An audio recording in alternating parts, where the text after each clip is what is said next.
Yeah, don't wear out all your clapping on Charlie. I mean, we got. In addition, well, we have, first of all, Greg Abel, a director, and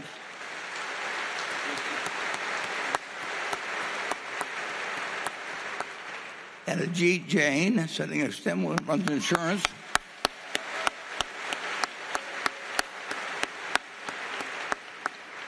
And moving then to this back of this first section, if each of the directors there would remain standing till we finish, we'll go alphabetically down the line. And we've got Howard Buffett. We have Susan Buffett, Steve Burke, Ken Chenault, Chris Davis, Sue Decker, Charlotte Guyman, Tom Murphy Jr., Ron Olson, Wally Weitz, and Merrill Whitmer. Okay.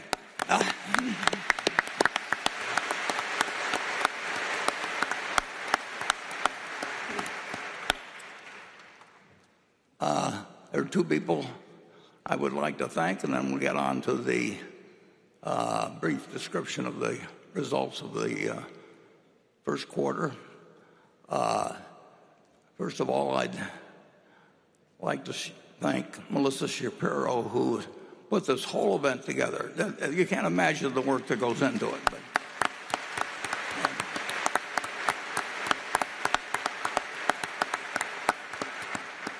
she just reported to me that we set a new record for See's candy. I think they brought along 6 tons, and they will sell out. And one thing I do want to mention, we have only one book at the bookstore, the Bookworm, this year. Normally we have about 25, but we have Poor Charlie's Almanac, 4th edition, and I think we sold about 2,400 of them yesterday, and that will be the only book. Next year, we'll go back to having our usual selection, but we thought we would just turn it over to Charlie this year.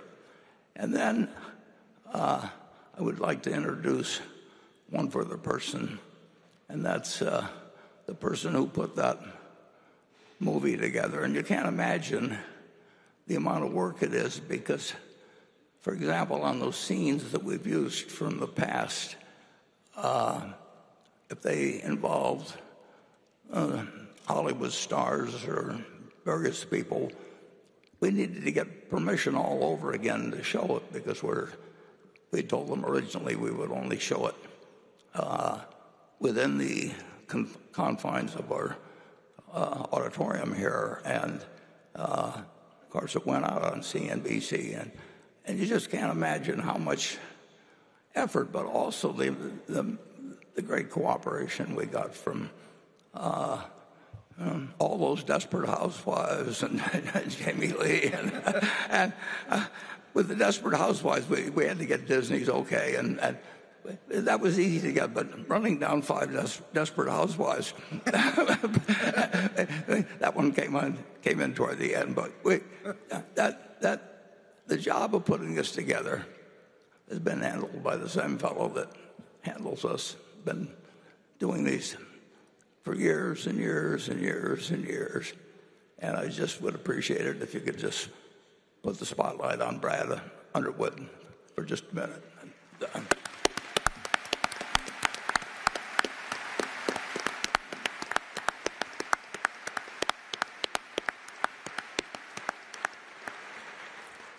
Okay, we put out some results for the first quarter this morning at 7 o'clock our time, and some few sharp-eyed analysts and press people already picked up 1 or 2 items from it, which I'm sure we'll get some questions on later. But if we could start out with slide number 1, which is should be showing now, you'll see that in the first quarter, the way, and we talk about operating earnings at Berkshire, we we've explained that many times. This is why we think these figures that we give you are the most descriptive of what's really going on in the business, and take out the wild swings in the market that otherwise just can have us reporting big earnings one quarter and big losses another quarter. We pay no attention to those at Berkshire, but you will see that we had a better than average quarter, and Ajit Jain wants me to point out to everyone that you cannot take the insurance earnings of the first quarter and multiply by 4. It just doesn't work that way in insurance. And while we insure storms around the world, the major storms, for example, that would affect our earnings would be probably number one would be something that went along that came in at the wrong place from our standpoint, and that just kept going up the East Coast, and that's our number one risk as we evaluate things. But we're in all kinds of risks. There can be an earthquake tomorrow. There can be an earthquake 10 years from now, and there can, we're in that sort of business. But the first quarter does hit the should be our best quarter. Certainly shouldn't be our worst quarter. The most likely quarter to be the worst quarter is the third quarter. But anything can happen in insurance. But fortunately, nothing much happened in insurance during the first quarter. So we had much improved earnings in insurance underwriting, and then our investment income was almost bound to, well, it was almost certain to increase. And I said that in the annual report because yields are so much higher than they were last year, and we have a lot of fixed short-term investments that are very responsive to the changes in interest rates. So that figure is up substantially, and I can predict that one will be up for the year. We've got more money to invest, as we'll get to in a minute, and that's fairly predictable. So that number will be up. When you get into the railroad, the railroad earnings were down modestly, but we should, not immediately, but we should be earning somewhat more money than we are earning under present traffic conditions, and then traffic conditions can also hit the it's a potential earnings of the railroad. And if you want, every Wednesday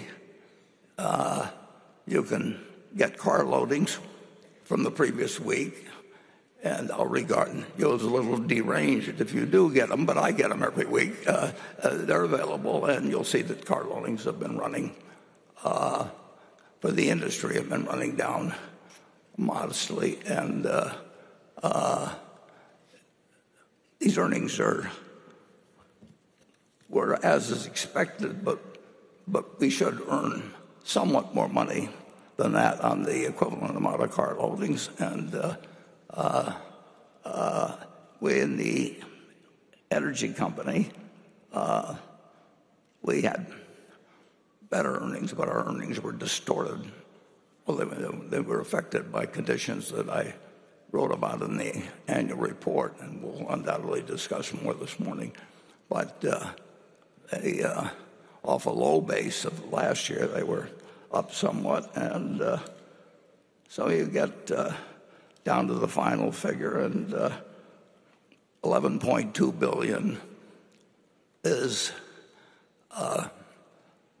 it's quite an improvement from last year, but we would expect our earnings should go up modestly from year to year, because after all, we're retaining like $37 billion last year of earnings. So if we put $37 billion more, you left it with us, we should do something that's satisfactory. And the goal of Berkshire, economic goal, is to increase the operating earnings and decrease the shares outstanding. It's that simple to describe. It's not quite so simple to pull off necessarily, but that's what we're attempting to do. And if we'll turn to slide 2, please. I've got the history, and I just picked the pre-pandemic year of when we hit $24 billion, and then we fell off in the first year of the pandemic, and then, as you see, we've moved up from 27 to 30 to 37 billion.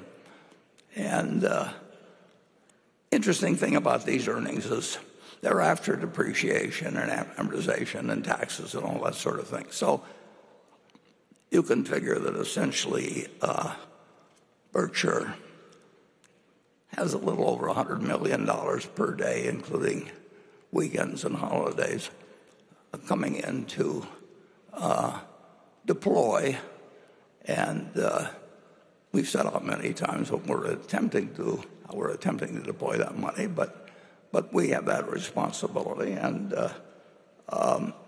sometimes, if you'll turn to the next page, well, you'll see how that's built up the shareholders' equity, so that Berkshire had at March 31st, $574 billion, and through retaining earnings, and we've been retaining earnings ever since we took control of Berkshire Hathaway, except one day, as I remember, I think it was maybe 1968 or 9, the directors declared a 10-cent a share dividend, and I think I must have been in the restroom or something at the time. So if you leave out that period of madness, we've been retaining earnings. We've been saving your money, putting it to work. And sometimes we've done things that were big mistakes, but we never get close to fatal mistakes. And every now and then we do something that really works. And as Charlie had pointed out in the past, there's probably been a half a dozen to a dozen, over 57 or 58 or whatever it would be, really important big decisions, and there's been nothing close to fatal. So that continues to be the guideline, and we have accumulated $571 billion, and I couldn't help but look at who's second, and J.P. Morgan had $327 billion at year end, and they're up to 338, I believe, at the end of the quarter. But they pay significant dividends. They repurchase shares. They've got a business that earns better returns on equity, but they don't plow it, and they shouldn't. They don't plow it back exactly like we have. And this does show what can be done, really without any miracles, if you save money over time. And we have a group of shareholders. We had a group of partners originally, Charlie and I did, that wanted to save money and left their money with, like in that film you saw Eddie and Dorothy Davis, and the Davis family and the children and the grandchildren periodically did some other things with the money, but they also basically left it with us, and we were a savings vehicle, and they were able to live very well, but they weren't trying to live like the kings and queens of earlier capitalism, and used to build the houses in New England, and have a servant but standing behind everybody eating and all that sort of thing. So we've had very few what I would call look at me type people that are attracted to. There's nothing wrong with it, but they just go someplace else, and they are spending sort of unbelievable sums after a while. by the standards of the past. And our people, we have nobody that's a miser or a hoarder or anything like that in our group. They live very well. But the math of compounding and a long runway have done wonders, and we will talk a little later. Right before lunch, we'll give an illustration of that, of what can be done with that sort of philosophy. Our cash and treasury bills were $182 billion at the quarter end, and I think it's a fair assumption that they probably be about $200 billion at the end of this quarter. We'd love to spend it, but we won't spend it unless we think we're doing something that has very little risk and can make us a lot of money. And our stock is at a level where it adds slightly to the value when we buy in shares, but we would really buy it in a big way, except you can't buy it in a big way because people don't want to sell it in a big way. But under certain market conditions, we could deploy quite a bit of money in repurchases. And as you'll see on the final slide, we have bought in the last 5 years. We can't buy it in like a great many other companies because it just doesn't trade that way. The volume isn't the same because we have investors, and the investors, the people in this room really, they don't think about selling. They probably, I would hope many of you don't even check the price daily or weekly. The people who check the price daily have not made the money that the people who've forgotten about it basically have over the years. And that's sort of the story of Berkshire. We'll try to increase operating earnings, and we will try to reduce shares when it makes sense to do so, and we will hope for an occasional big opportunity. And we're quite satisfied with the position we're in. So with that background, I think we'll turn it over to Becky Quick, and we will alternate questions between Becky and those of you in the audience. And Becky, you want to start with the first question? Sure. Thanks, Warren. Let's start, just given what you mentioned, there was some news that came out in the 10Q this morning. It shows that Berkshire sold another 115 million shares of Apple in this last quarter. That's Berkshire's largest holding. And I think in that vein, we'll start with a question from Sherman Lamb. He is a 27-year-old Berkshire Hathaway Class B shareholder from Malaysia. And he asks, last year you mentioned Coca-Cola and American Express being Berkshire's two long-duration partial ownership positions, and you spent some time talking about the virtues of both these wonderful businesses in your recent shareholder letter. I noticed that you have excluded Apple from this group of businesses. Have you or your investment manager's views of the economics of Apple's business or its attractiveness as an investment changed since Berkshire first invested in 2016? No, I would.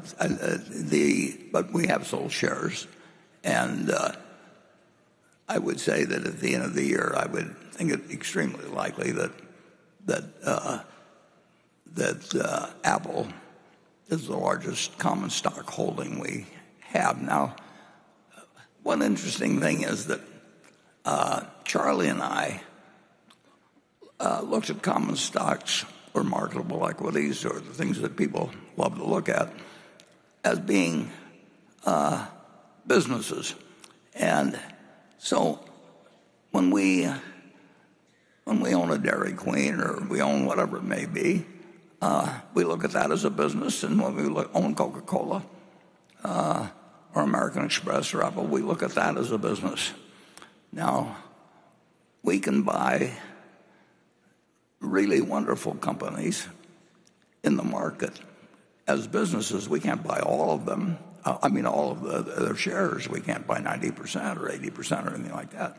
But when we look at Coca-Cola and American Express and Apple, we look at them as businesses. Now, there's differences in tax factors, there's difference in managerial responsibility, a whole bunch of things. But in terms of deploying your money, we always look at every stock as a business, and we have no attempt made to predict markets. We have no attempt made to pick stocks. I went through many, many years doing the wrong thing. I got interested in stocks very early, and I was fascinated by them. And I wasn't wasting my time because I was reading every book possible and everything else. But finally, I picked up a copy of The Intelligent Investor in Lincoln, and there was a few sentences in there that said much more eloquently than I can say it. But if you look at stocks as a business and treat the market as something that doesn't tell you, isn't there to instruct you, but it's there to serve you, you'll do a lot better over time than if you try to take charts and listen to people talk about moving averages and look at the Fed pronouncements and all of that sort of thing. And so that made a lot of sense to me then. And the way I've been allowed to deploy it, Charlie and I talked about this, of course, constantly, it's changed over the years as the amount of capital we have has changed and all of that. But the basic principle was laid out by Ben Graham in that book, which I picked up for a couple of dollars, and which basically said to me, you've been wasting your time now, but maybe you can use what you've learned or been reading about and put it to better use. And then Charlie came along and told me how to put it to even better use. And that's sort of the story of why we own American Express, which is a wonderful business. We own Coca-Cola, which is a wonderful business. And we own Apple, which is an even better business. And we will own, unless something really extraordinary happens, we will own Apple and American Express and Coca-Cola when Greg takes over this place. And it's such a simple approach that it's almost deceptive. Most things, if you keep working harder and harder at it, you learn a little more math or you learn a little more physics. But investments, you don't really have to do that. You really have to have your mind set properly. So we will end up, unless something dramatically happens that really changes capital allocation, a strategy. We will have Apple as our largest investment, but I don't mind at all, under current conditions, building the cash position. I think when I look at the alternative of what's available in the equity markets and I look at the composition of what's going on in the world, we find it quite attractive. And one thing that may surprise you, but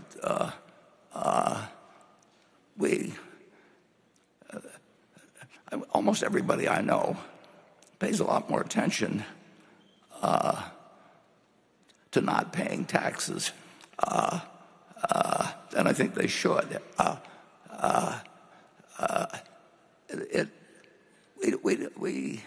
We don't mind paying taxes at Berkshire, and we are paying a 21% federal rate on the gains we're taking in Apple, and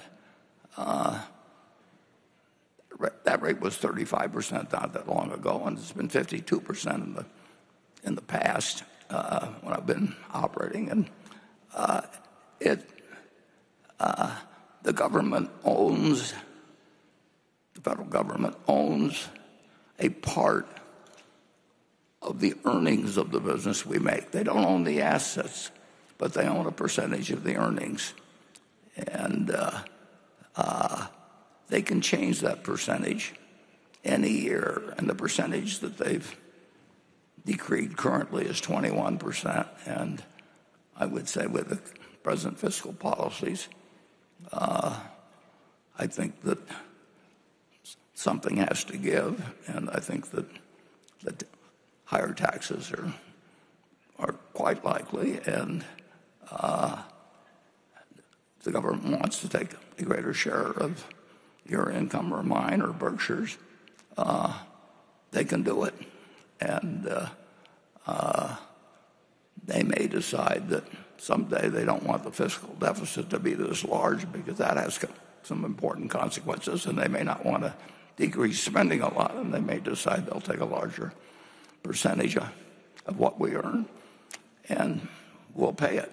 And we always hope at Berkshire to pay substantial federal income taxes. We think it's appropriate that a country that's has been as generous to our owners. It's been the place. I was lucky. Berkshire was lucky it was here. And if we send in a check like we did last year, we sent in over $5 billion to the U.S. federal government. And if 800 other companies had done the same thing, no other person in the United States would have had to pay a dime of federal taxes, whether income taxes.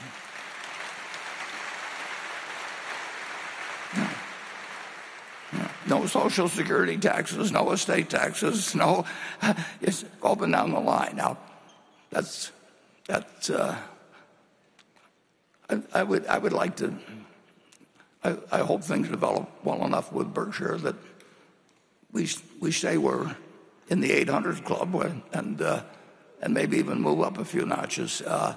It doesn't bother me in the least to write that check, and I would really hope with all that America's done for all of you, it shouldn't bother you that we do it. And if I'm doing it at 21% this year and we're doing it at a higher percentage later on, I don't think you'll actually mind the fact that we sold a little Apple this year. Okay, let's go to section 1.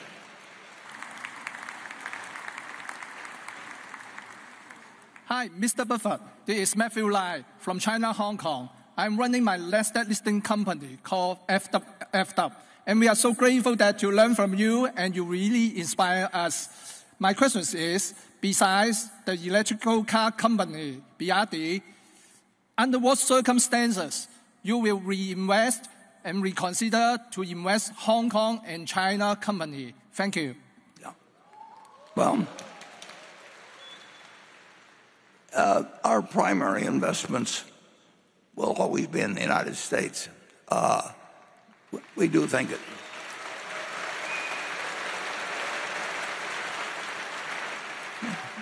Now, the companies we invest in the United States, American Express does business around the world, and no company hardly does business around the world like Coca-Cola. I mean, they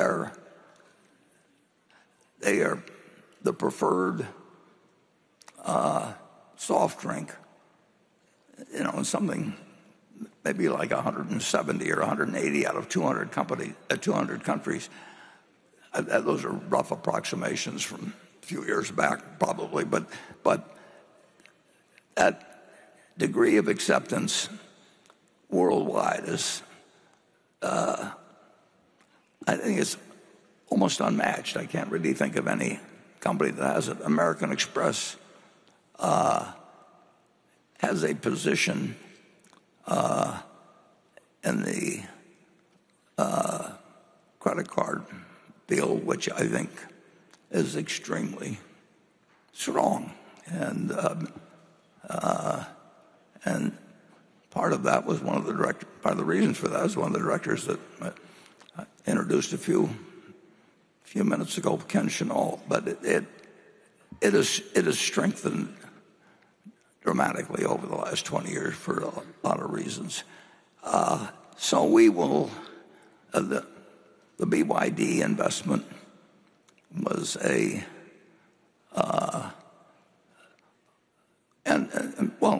we made the commitment in Japan, which I did 5 years ago, and that was just overwhelmingly, it was compelling.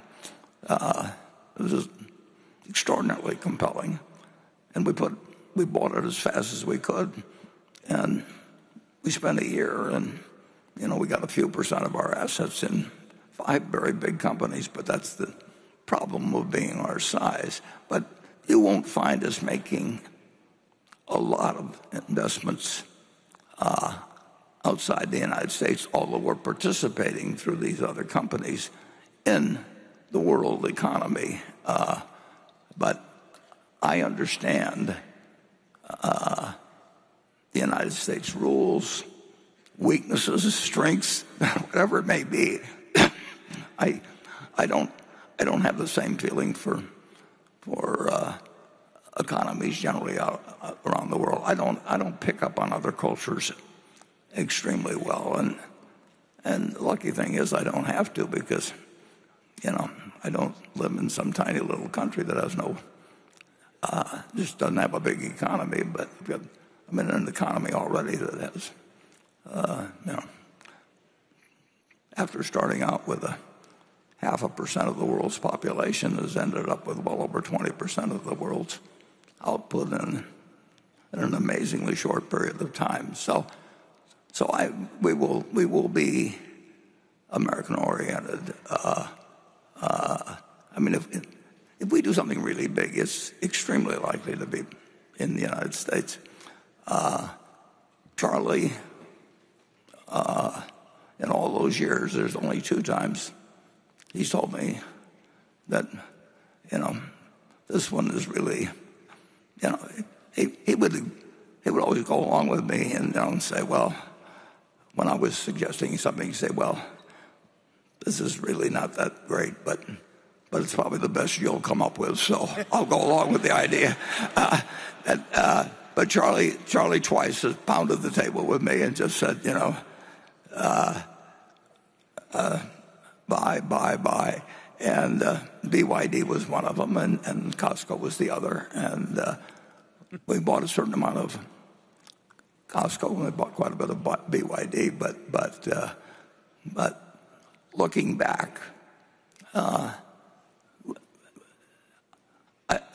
he already was aggressive, but I should have been more aggressive in Costco. It wasn't fatal that we weren't, but he was right big time in both companies. And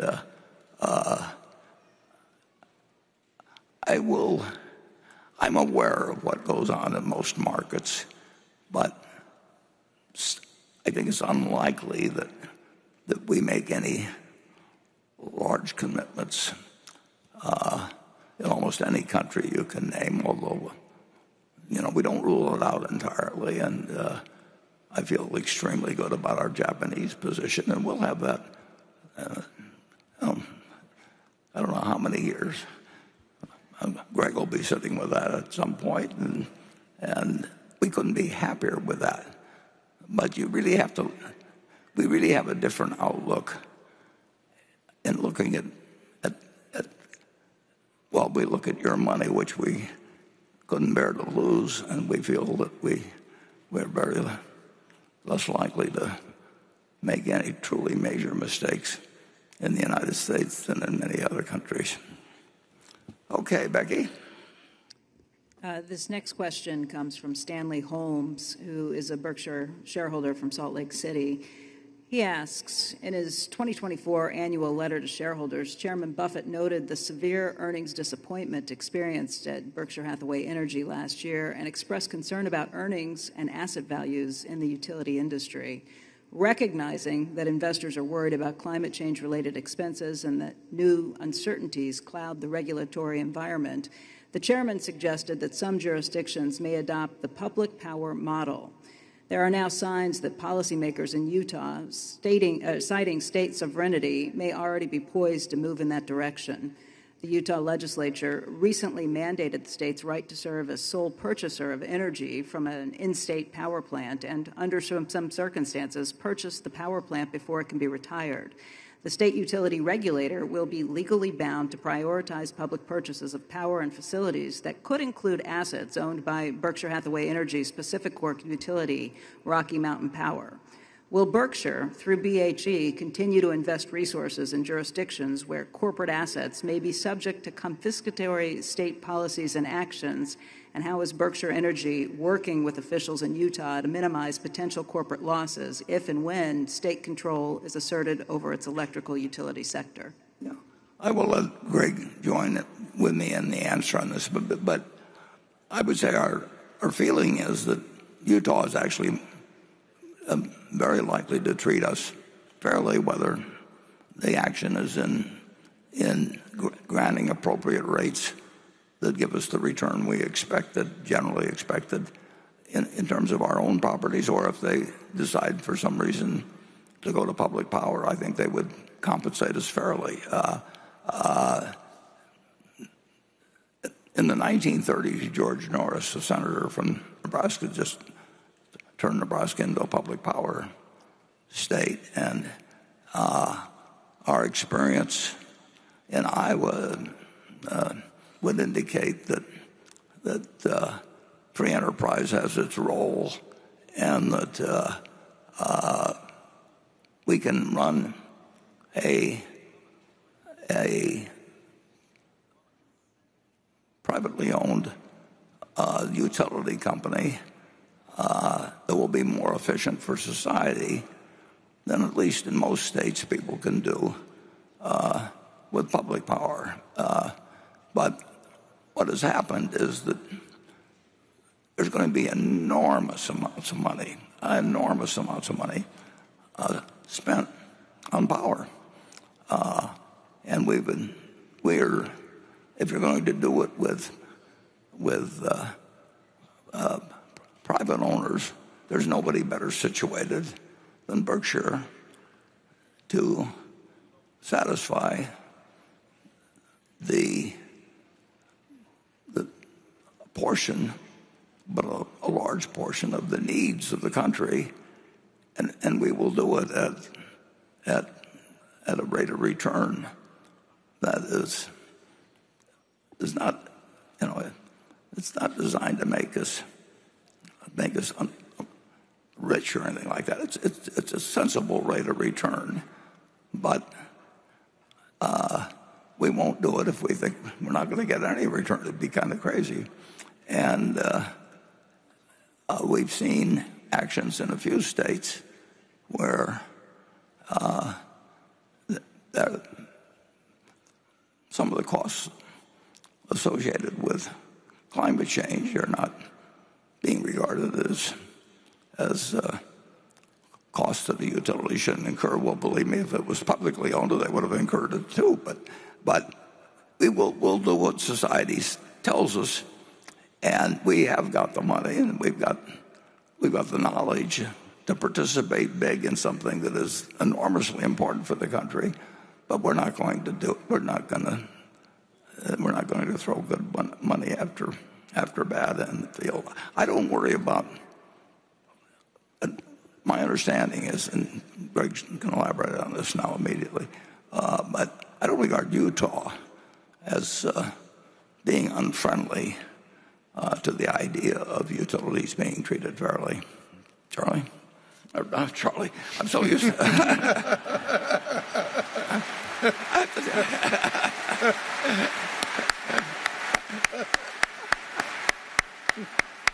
I had actually checked myself a couple times already, but I'll slip again. That's a great honor, Warren. Yeah, Warren, you touched on it initially in your letter, relative to the challenges in the industry, and then you've just alluded to the significant investment that has to go into the energy industry, the utility sector for many years to come. And I think if we start there, if I think of our different utilities, and we'll definitely come to Utah and Pacific Corp, but if you look at the underlying demand that is building in each of those utilities and the amount of dollars that are going to have to go in to meet that demand, it's absolutely incredible. So when you raised it in your letter, it's a really important issue. We have to have a regulatory compact that works between, if it's a public utility, it has to work in concert with the state, Utah being an example, or it ultimately becomes potentially a public power entity. So just to set the frame a little bit, if I think of Iowa, which you mentioned, and the underlying, we've made substantial investments there. It's been very consistent with both the public policy that the state and legislature wanted, and they enacted very specific laws to encourage that. But that utility is more than 100 years old right now. And if we look at the demand that's in place for Mid-American Iowa utility over the next, say, into the mid-2030s, associated with AI and the data centers, that demand doubles in that short period of time. And that happened, and it took 100 years plus to get where we are today. And now it's going to double. And that will require substantial amounts of capital from Mid-American and its shareholders. And how that will function is if we have a proper regulatory compact in place, which you've highlighted. If we then go to, say, Nevada, where we own 2 utilities there and cover the lion's share in Nevada, if you go over a similar time frame and you look at the underlying demand in that utility and, say, go into the later 2030s, it triples the underlying demand, and billions of dollars have to be put in. Our rate base will literally go from, it's not a modest level now, but you're talking probably an incremental 6 to 10 billion at least of rate base going into that type of entity, which requires, again, alignment with the state and their policies and a proper recovery of our underlying both capital and a return on capital. So when we come to the wildfires, that's been a substantial challenge because it's the first time there's been a lot of discussion around one of our utilities, experienced significant losses associated with the wildfires. What portion of those costs will be recovered? And that's really the dialogue we're in, and does that properly work? When I think of the wildfires, there's been many claims, and a recent additional claim last week for $30 billion, and we don't take that lightly, but it is an incremental claim to an already existing lawsuit that's in place. And when I think of Pacific Corp, we're in a place where, first and foremost, all the litigation will be challenged because the basis for it, at least we believe there's places where it's unfounded, and we'll continue to challenge it. And it will take many years to be resolved, as Warren highlighted in the letter. But if you think of Pacific Corp and the litigation there, number one, how we think and operate those assets have to change. Because we've had we have worked with the states, across all our states for many years, with the fundamental goal to be to keep the power on. And our teams and our employees worked incredibly hard to keep the power on day in, day out, through storms, unfortunately through the 2020 fires. The instincts were not to turn off the power. The instinct was to keep the power on, to keep hospitals, fire stations responding. It's not in their mind to, or at least culturally, it wasn't in our minds to de-energize. So the first thing we had to do was step back and say, we've got to fundamentally change the culture, not just at Pacific Corp, but across all our utilities.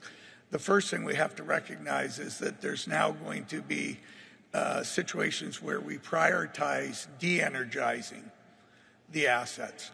And that's completely different than how we've operated those assets, as I've highlighted, for 100+ years. So we start with the culture. We had to change that. The second thing is we've now changed our operating systems so that we can turn off the power very quickly. If there's a fire that's encroaching, we will turn off our systems now. And we'll go the minute the conditions are safe again, we'll re-energize it. But we've had to do that. And then the third thing is continuing to invest in a way that allows us to try to minimize the risk of the fire. But when you get back to Utah and Pacific Corp, the challenge we do have is within Pacific Corp, as we go through both litigation and through continuing to operate that entity, it generates a certain amount of capital and profits that will remain in that entity and be reinvested back into that business. But fundamentally, as we go forward, we need both legislative and regulatory reform across the Pacific Corp states if we're going to deploy incremental capital, make incremental contributions into that business. As Warren said, we don't want to throw good capital after bad capital. So we'll be very disciplined there. But the reality is there are opportunities to both solve the legislative and regulatory solutions. And the best example we actually have, and I think it's the gold standard across the country, is Utah. So as Warren touched on, it's a state we're happy we're investing in. It is part of Pacific Corp, so there's a certain amount of balance there as to how we do it. But in the last legislative session that existed, Utah actually passed a bill that does a couple very important things. One, it caps non-economic damages on wildfire claims. So if you go back to the wildfires we have in Oregon, and the claims you're hearing filed for, there's economic damages associated with them, and those harms should receive the economic damages associated with that. But unfortunately, and even though there's legislature and case law in Oregon that says wildfire non-economic damages should not be awarded, there's very substantial non-economic damages being awarded there. Utah took a very proactive position to say, we will cap those non-economic damages. And it creates an environment, again, it's back to that, is there an environment where you want to invest in? Yes. And then incrementally, they've created a very substantial fund. It's literally called the Wildfire Fund for fires in Utah that will help facilitate both liquidity and the ability to resolve the situation. So Utah, we believe, including the legislation that a lot of other things came out of it, is the actual gold standard as we go forward. So very important issue for Berkshire Hathaway Energy.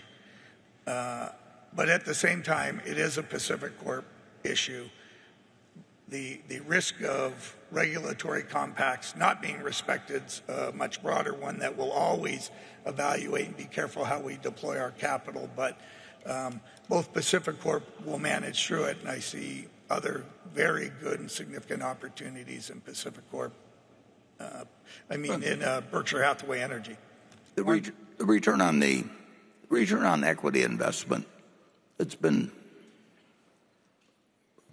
promulgated and been achieved over the years, has been, particularly in recent years, well below the return on equity that has been achieved by American industry generally.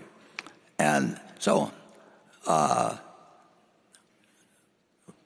whether you earn X or X plus 0.5% or X minus 0.5%, that differs by state, and some states are more attractive than others. But whether you earn X or go broke is not an equation that works. And we won't put our shareholders money. They didn't give it to us to lose it all.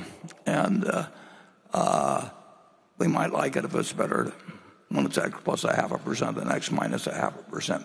But the electric utility industry will never be as good as, just remotely as good as, the kind of businesses we own in other arenas. I mean, you look at the return on tangible equity at Coca-Cola or American Express and to really top it off, Apple.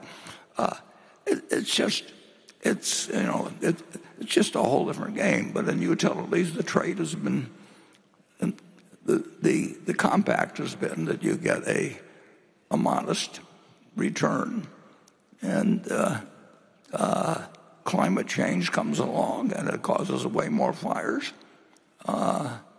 That's just a cost of doing business, and it doesn't mean that we can't do things to mitigate fires in the future, and you can make different policies on when you turn off the lights. But somebody's going to put up many, many hundreds of billions, maybe in the trillions, and climate change enters into that. And it can be done through public power, or it can be done through private enterprise to quite a degree.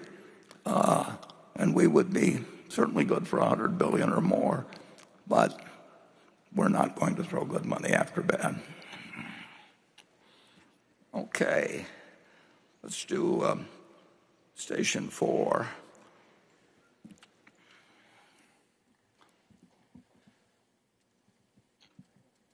Hi, I'm Joe, visiting from San Francisco. How do you think about the role of technological advances, especially generative AI, on more traditional industries? Thank you. Yeah, I made a mistake in calling on 4, but I'll get back to 2 later on. I don't know anything about AI, but I do have. That doesn't mean I deny its existence or importance or anything of the sort. And last year I said, that we let a genie out of the bottle when we developed nuclear weapons, and that genie has been doing some terrible things lately. And the power of that genie scares the hell out of me.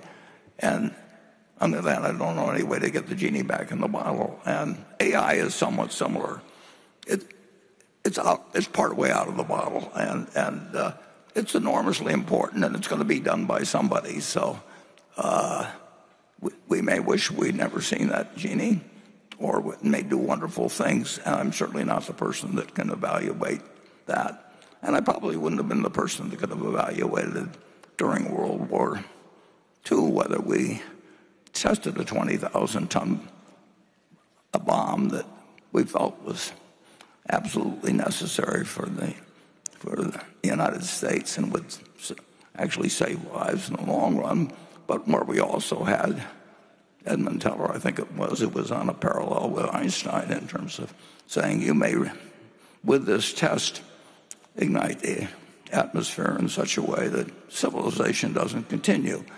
And we decided to let the genie out of the bottle, and it accomplished the immediate objective, but whether it's going to change the future of society, we will find out later. Now, AI, I had one experience that does make me a little nervous, and I'll just explain it. That very, very recently, fairly recently, I saw an image in front of my eyes on the screen, and it was me, and it was my voice, and wearing the kind of clothes I wear, and my wife or my daughter wouldn't have been able to detect any difference, and it was delivering a message that no way came from me. So when you think of the potential for scamming people, if you can reproduce images that I can't even tell, that say, I need money, it's your daughter, I've just had a car crash, I need throw $50,000 wired. I mean, scamming has always been part of the American scene. But this would make me, if I was interested in investing in scamming, it's going to be the growth industry of all time, and it's enabled in a way. Maybe, obviously AI has potential for good things too, but I don't know how you, based on the one I saw recently, I practically would send money to myself over in some crazy country. I don't have any advice on how the world handles it, because I don't think we know how to handle what we did with the nuclear genie. But I do think, as someone who doesn't understand a damn thing about it, that it has enormous potential for good and enormous potential for harm, and I just don't know how that plays out. I'd like to mention to Becky that Ajit will not be participating in the afternoon session. So if you could focus on if there are insurance questions you want to ask, that'd be a good one. Yeah, this next question is for both Warren and Ajit. It's from Ben Knoll, who's a Minneapolis shareholder who's been a shareholder since 1995, and he says, in an interview this past year, Todd Combs said that in first meeting you in 2010, he told you Geico is better at marketing and branding, but Progressive is a data company and data is going to win in the long run. But it appears you did not prioritize data analytics at Geico until a decade later when you made Todd CEO. As business units like Geico age and need new strategic direction, I wonder if Berkshire's hands-off management approach is a source of vulnerability. Will you please review your thinking on changes made at Geico and explain how Berkshire is structured to react if the Berkshire CEO sees that a business unit is strategically off track? And Ajit, I hope you will continue to update us on yours and Todd's progress at remedying the data analytics shortcomings at Geico. Ajit, would you like to? Yeah. As Warren has pointed out in the past, one of the drawbacks that Geico is faced with, it hasn't been doing as good a job as matching rate with risk and segmenting and pricing the product based on the risk characteristics. This has been a disadvantage at Geico for a few years now. We are trying to still play catch-up. Technology is something that is unfortunately a bottleneck, but there again, we are making progress. And equally importantly, we have hired people who are much better than what they inherited in terms of data analytics and pricing and slicing data. So, yes, I recognize we're still behind. We're taking steps to bridge the gap, and hopefully, certainly by the end of 25, we should be able to be along with the best of players when it comes to data analytics, whether it's pricing, whether it's claims, or any other factor that drives the economics of the insurance business. I would add that equating rate with risk obviously is important in every line of insurance business. I mean, that's what you're involved with, is deciding whether a given rate offers us the chance or the probability that we will make a little money on it, and that sometimes we're only risking losing a little, and sometimes we're risking losing huge amounts. But Geico and Progressive has done a better job in that recently. But our fundamental advantage at Geico, of course, is that we have lower costs than virtually anybody, and that cost advantage has been dramatic. We've driven our underwriting expense ratio below 10%, and there's just very, very, very few companies that can compete with that. So it isn't. It's not in the least a survival question, and it isn't even exactly a profitability thing. But we would rather have X% of the market than a half of X%. But we roughly, I think in the month of March, we were just we didn't lose policyholders, and we got 16 million or whatever it is of them, and we've got the lowest cost operation. So it's not a threat. It's not remotely a threat to survival. It's not a threat to even profitability. But on the other hand, we would like to be growing with something that is the best model around in the insurance business of delivering at a low cost. And we now have a recognition that we didn't have back when Leo Goodwin started in 1936. But the same principle that worked then is that if you can offer somebody a good product cheaper than the other guy, and everybody has to buy it, and it's a big business, it's very attractive to be in. And GEICO is a very attractive business and has got its lowest cost thing, and it does have to do a better job of matching rate to risk. But our low costs have masked the fact that for a while that we could do without progressing as much as we should have in the matching of rate to risk. And now Todd has been working intensively at that, and he's made a lot of progress, but there's still work to be done. But in the meantime, we're not going to shrink, and we should make better underwriting profits than most companies in the auto insurance business. Okay, I'm going to back up and go to, I think I left station 2 out of it earlier, so do we have somebody there? Yeah. Good morning. My name is Sebastian Sartor. I'm from Munich, Germany. Berkshire Hathaway is a very respected company in Germany. And my question is, who are your most trusted advisors today? Is it Ted and Todd? Is it Greg and Ajit? Is it your wife, your children? And what do you value about them? Thank you. Well, it depends whether they're advising me on money or on other things.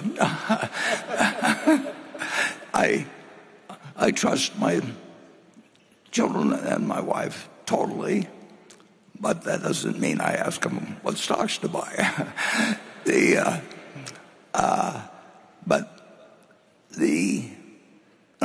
I was, in terms of managing money, there wasn't anybody better in the world to talk to for many, many decades than Charlie. And that doesn't mean I didn't talk to other people. But if I didn't think I could do it myself, I wouldn't have done it. I mean, so to some extent, I talk to myself on investments, and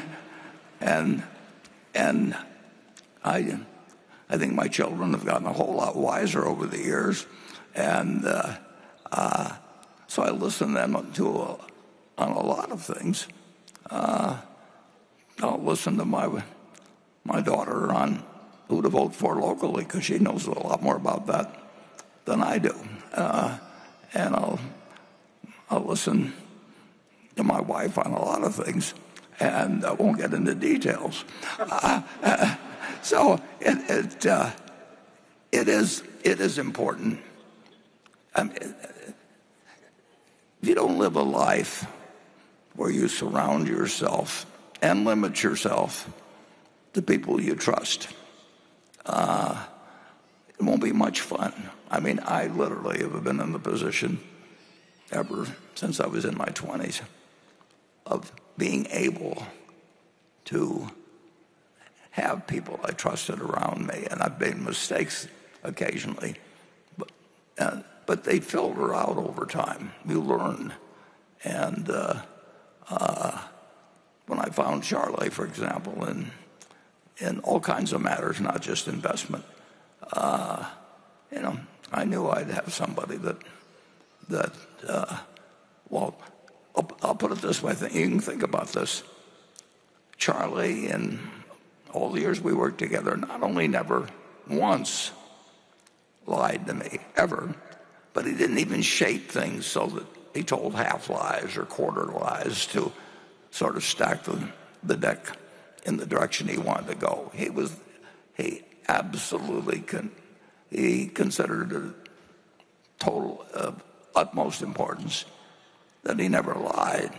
Now that occasionally got him in trouble at dinner parties or something. If he said to the woman, "I really prefer the way you used to do your hair," or the way that somebody over across the room does it. I mean, but in terms of having a partner, I simply cannot think of a conversation I ever had with Charlie that in the least he misled me or shaped it his way or anything of the sort. So when you get that in your life, you cherish those people and you sort of forget about the rest. Okay.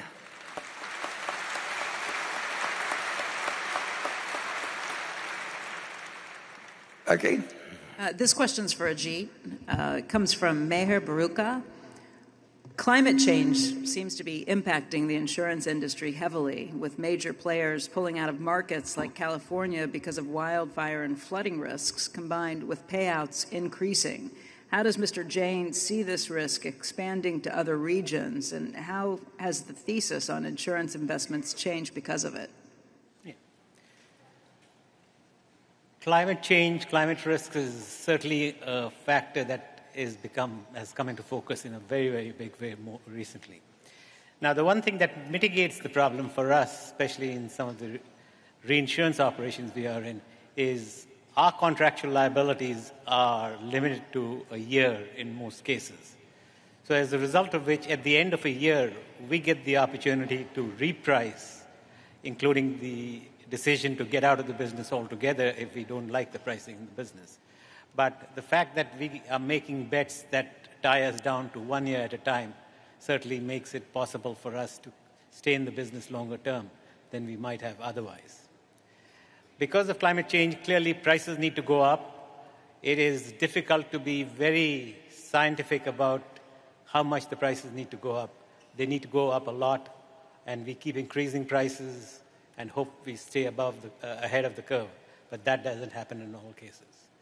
The regulators don't make it any easier by tying our feet to the ground and making it difficult for us to withdraw from certain territories or to make dramatic changes in the pricing of certain products. As a result of which, a number of insurance carriers, including ourselves, have decided to not write business in certain states. I think the regulators are getting a little more realistic about and they are waking up to the fact that the insurance carriers need to make some kind of a return, a decent return for us to keep deploying our capital. It's a constant battle back and forth. It's been against the capital providers these last few years, but I think we are coming back into balance. If you look at the results that have been recently announced by the insurance carriers, everyone's now making record profits. Obviously, that will not last, but certainly for the next several months, I think the insurance industry, in spite of climate change, in spite of increased risk of fires and flooding, it's going to be an okay place to be in. Yeah, climate change increases risks, and in the end, it makes our business bigger over time. But not if we misprice them, we'll also go broke. But we do it 1 year at a time, overwhelmingly. And I would say this: I would rather have Ajit assessing this than any 1,000 underwriters or insurance managers in the world. I mean, the factors aren't, we'll take Atlantic hurricanes, which would be probably our biggest risk. There's no question that you can measure the temperature of the water in the Atlantic, and you know what warm water does to hurricanes, but you don't know whether that's good or bad, because it may cause them to turn faster, and it may change the path as well as the intensity and frequency of losses. But we'll write it 1 year at a time, and we'll have Vijay underwriting it. And we don't have to tell you what's going to happen 5 years from now or 10 years from now. And people who don't have sort of analytical insurance minds that comment on this subject really don't expand our knowledge. We get a lot of letters from people that I'm sure have good IQs, but they don't really know. They don't understand the insurance business, and they're not wrong, I don't think, in my mind, about climate change. But if there was no risk, there'd be no insurance business, and we're in the business of evaluating it, and we do it 1 year at a time. And there's some exceptions where you can't do it, where your decisions extend for a long time in the future, and we try to avoid those. But again, you don't need 1,000 people analyzing water currents or anything. You need one very, very, very smart guy, and we've got him. Okay. Yeah, the only thing I'd add is that climate change, much like inflation, done right, can be a friend of the risk bearer. And it has been for us. If you look at GEICO, it had 175,000 policies roughly in 1950, and it was getting roughly $40 a car. So that was 7 million of volume. And now we have, we're getting over $2,000. Well, all the advances in technology and everything like that. If we had been wedded to some formula, what we did with $40, we'd have had a terrible business. But in effect, by making the cars much safer, they've also made them much more expensive to repair. And a whole bunch of things have happened, including inflation. So now we have a $40 billion business from something that was $7 million back when I called on it. So if we'd operated in a non-inflationary world, GEICO would not be a $40 billion company. Okay, we're now finally coordinated to we're station 3, I believe. Hello. Hi, everyone. I'm Liam. I'm 27 from Newmark, Ontario, Canada. I got invested in Berkshire thanks to my dad, who brought me down to this meeting. I'm so excited to be here. Most 27-year-olds have idols who are rappers, but instead my idols are Warren, Charlie, who we'll miss forever, and also your cousin Jimmy, who unfortunately had to go this year too. It's been a tough year. As a Canadian, similar with Greg, I always wonder about our Canadian economy and what you think about the Canadian economy. We got some beat down bank stocks right now, and I don't know what your opinions are on these. And I also wonder in your 90s if the rumors are true and you're still able to eat McDonald's. I like fast food myself, but I always wonder at 93 he's still able to eat those and enjoy the Coca-Cola. Thanks, Warren. Okay, well, we've got a Canadian here, so we'll let him answer the first part. And if you watch me, you'll see what I like to eat. I mean, well, go to it, Greg. Okay. Yeah, well, we are fortunate to have a number of operations up in Canada. It goes across many of our operating entities, and then as Warren touched on, all the businesses that we have a piece of that we're invested in are up in Canada. So the presence is significant. We're always looking at making incremental investments there because it's an environment we're very comfortable with. Warren touched on understanding the U.S. environment, business environment, and I would put Canada equally in that bucket that we understand it and would be comfortable. And I would say the economy moves very closely to the U.S. So the results we're seeing out of our various businesses that report both their U.S. and Canadian operations aren't drastically different. And there's a few that we're on the energy side, for example, we make very substantial investments up there in Alberta. But again, it's very consistent with how that economy is growing, and I would see it being very consistent with what we see here. Warren, anything to? Yeah, no, we Canadian. Obviously, there aren't as many big companies up there as there are in the United States. But when we get I got one from Canada just the other day that I sent over to Greg too. When we see anything that's suggesting an idea that's of a size that would interest here and meets other requirements, we don't have any hesitancy about putting big money in Canada. And there are things we actually can do fairly well that where Canada could, benefit from Berkshire's participation. We did it some years ago, not that many years ago, but there was a financial institution up there, and they had a problem, and they'd had, as I remember, 30 plus, various other people that were kicking it around, and meanwhile the place was getting close to the edge for not a fundamental problem. And Ted Weschler from our office went up there.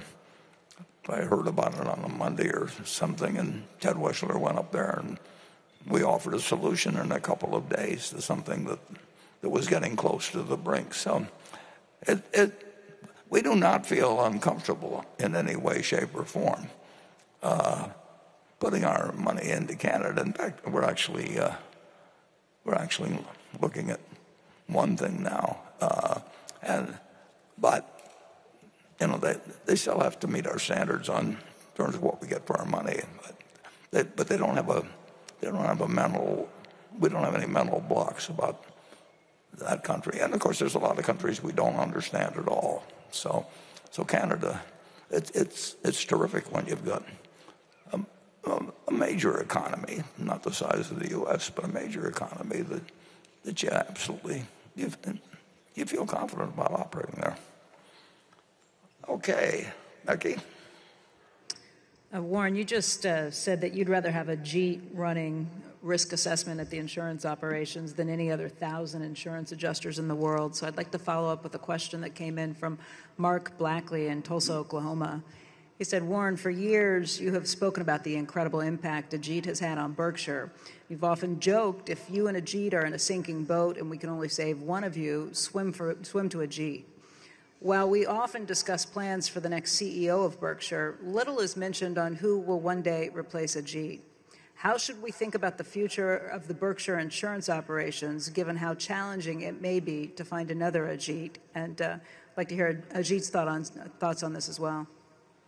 Well, I would say we won't find another Ajit, but fortunately he's a good bit younger than I am, so I hope you have to worry a little bit about me first before you start worrying about Ajit.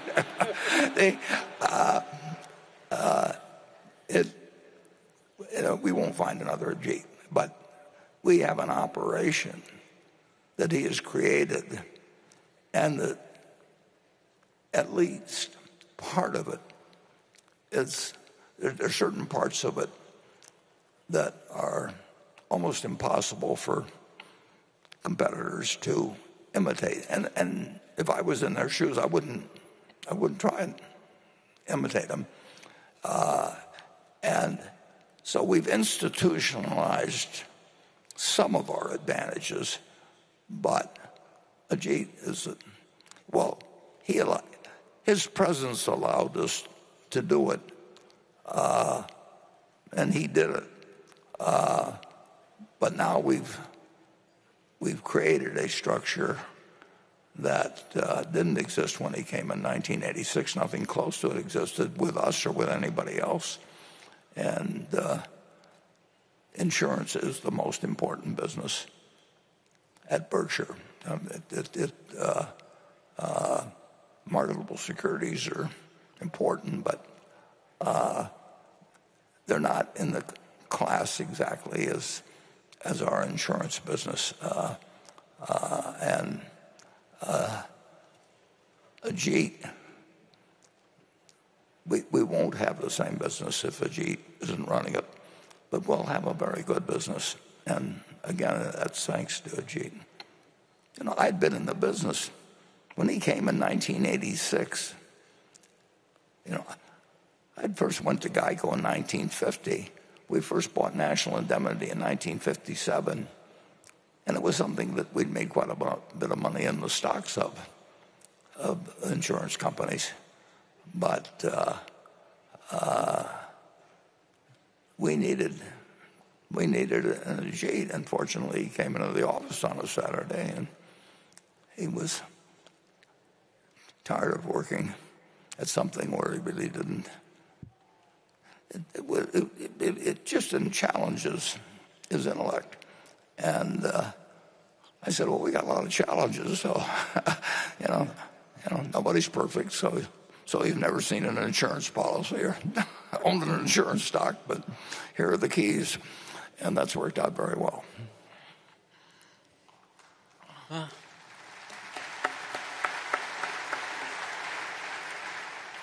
Well, thank you very much, Warren. Thank you very much, everyone. But the fact of the matter is, nobody is irreplaceable. And we have Tim Cook here in the audience, I believe, who has proved that and has set an example for a lot of people who follow.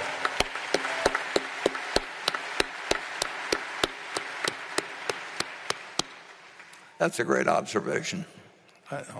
Now, having said that, I will also add that our board is conscious of the succession issue, not only at Warren's level, but also at my level. And every year, they have me sitting in front of them, answering questions and having me share my ideas with them in terms of what would happen to the operations if I get hit by a truck. We go through the various operations we have. I review with them a short list of people I think ought to be candidates for replacing me. And in addition to that, I go a step further and identify a particular individual as the person I would hand over the keys to if something were to happen to me. Obviously, that could be subject to change, but we take this issue fairly seriously. And I think at the end of the day, as Tim Cook has proved to us, it'll be the biggest non-issue of the day. The Earth will still keep revolving around the axis. Okay, well, we know what we know what we will do. We know it's a good answer, but we know it isn't. We won't have another Ajit. Station 5.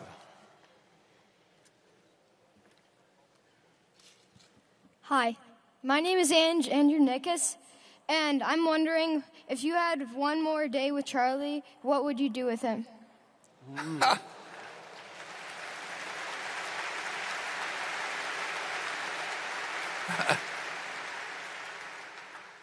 Well, it's kind of interesting because, in effect, I did have one more day. I mean, it wasn't a full day or anything, but we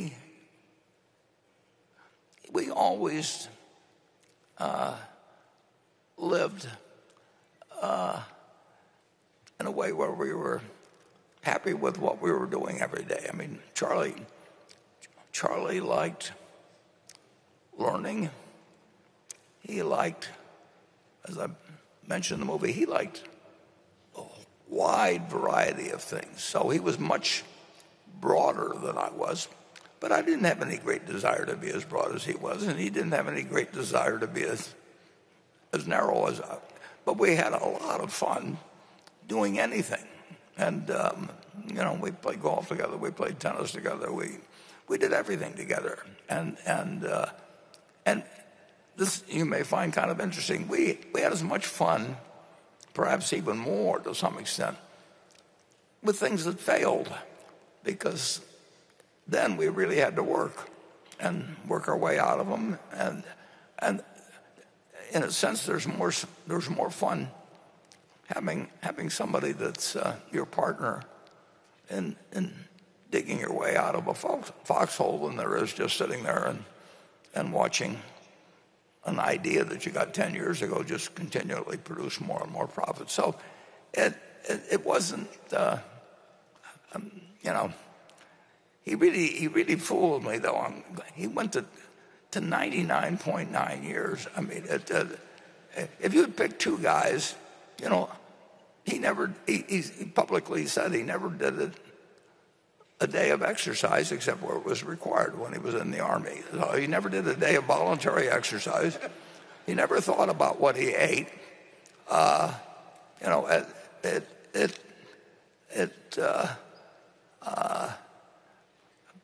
We started every day, and Charlie he was interested in more things than I was, but we never had any doubts about the other person, period. And so if I'd had another day with him, we'd probably done the same thing we were doing the earlier days, and we wouldn't have wanted to know that we only had one day. There's a great advantage in not knowing where you're going to, what day you're going to die. And Charlie always said, that just tell me where I'm going to die, so I'll never go there. Well, the truth is, he went everywhere with his mind, and therefore he was not only interested in the world at 99, but the world was interested in him. It's remarkable. I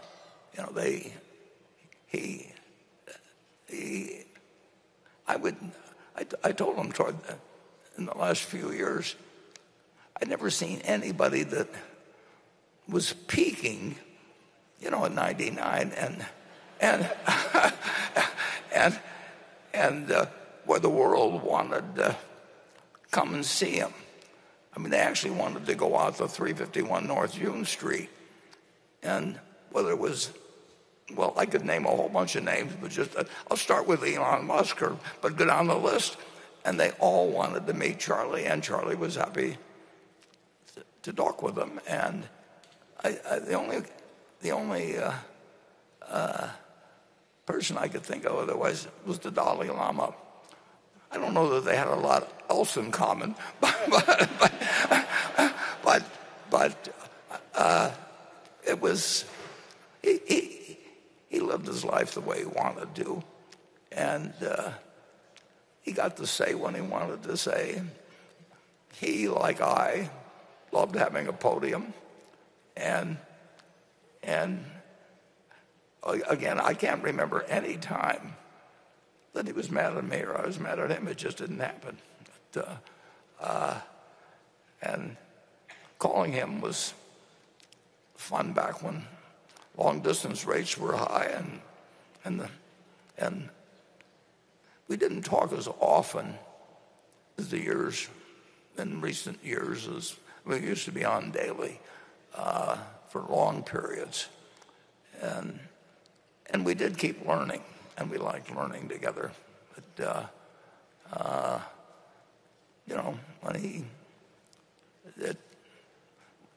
we tended to be a little smarter because as the years went by, because we had mistakes and we had other things where we learned something, and the fact that he and I were on the same wavelength in that respect meant that the world was still a very interesting place to us when he got to be 99 and I got to be 93. So I don't have a perfect answer for you there, but I can tell you the ingredients that would go into. Sometimes people would say to me or Charlie at one of these meetings, if you could only have lunch with one person that lived over the last 2,000 or so years, who would you want to have it with? Charlie says, I've already met all of them, because he read all the books. I mean, he eliminated all the trouble of going to restaurants to meet him or anything like that. He just went through a book, and he met Ben Franklin, and he really he was remarkable. He said he really had no one else to meet because he'd read all their stuff, and he liked Ben Franklin's stuff better than he liked mine. But with Ben Franklin. He just had to read about it. They didn't have to go have lunch with him or anything of the sort. But it's an interesting question. What you should probably ask yourself is that, who do you feel that you'd want to start spending the last day of your life with, and then figure out a way to start meeting them or tomorrow, and meet them as often as you can. Because why wait till the last day? And don't bother with the others.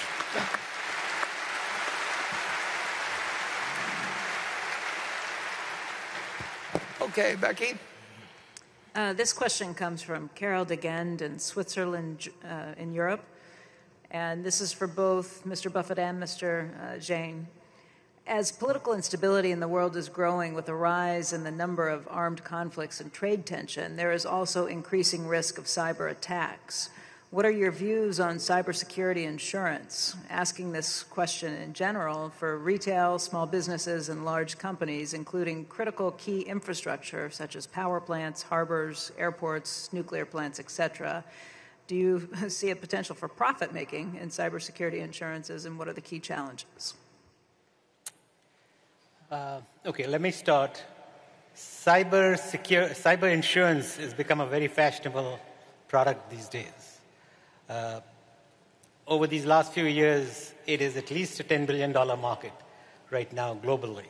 And profitability has also been fairly high. I think profitability is at least 20% of the total premium has ended up as profit in the pockets of the insurance bearers.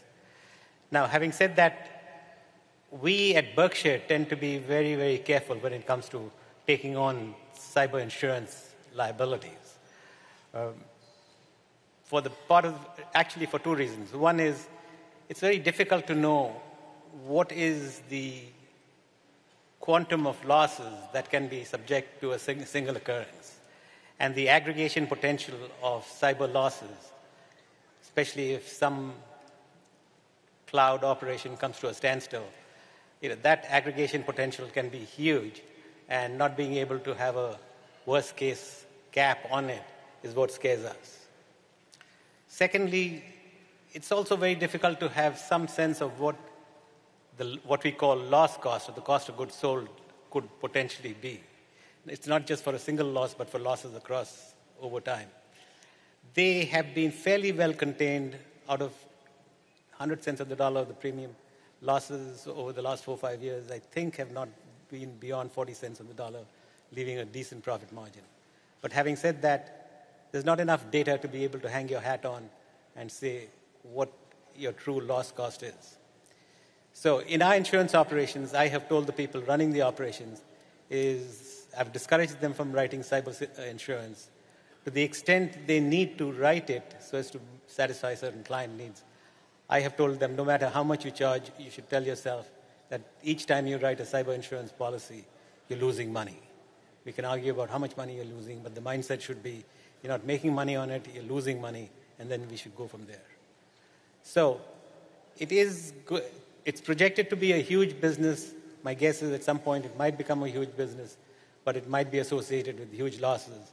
And our approach is to sort of stay away from it right now until we can have access to some meaningful data and hang our hat on data.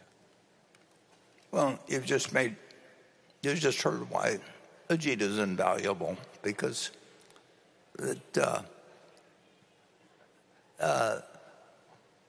when you insure something, you really want to think of how much can you lose.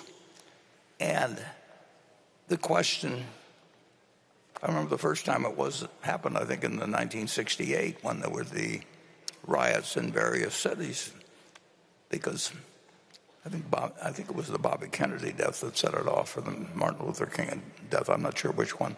But in any event, when you write a policy, you have a limit in that policy. But the question is what is one event? So if somebody is assassinated in some town, and that causes losses thousands of businesses all over the country. If you've written all those thousands of policies, do you have one event? Or do you have 1,000 events? And there's no place where that kind of a dilemma enters into more than cyber. Because if you think about it, let's say you're writing $10 million of limit per risk, and you decide that's fine, and if you lose $10 million, for some event, you can take it. But the problem is if that one event turns out to affect 1,000 policies and somehow they're all linked together in some way, and the courts decide that way, you've written something that in no way we're getting the proper price for and could break the company. And I will tell you that most people want to be in anything that's fashionable when they write insurance, and cyber's an easy issue. You can write a lot of it, and the agents like it. They're getting a commission on every policy they write, and you've got to have somebody in charge of things that understands that you may get an aggregation of risks that you never dreamt of, and it may be worse than some earthquake happening someplace just because you have a whole bunch of policies with a $1 million limit. And I would say that human nature is such that most insurance companies will get very excited, and their agents will get very excited, and it's very fashionable, and it's kind of interesting. And as Charlie would say, it may be rat poison. Okay, well, that cheerful view, we'll go to station 6.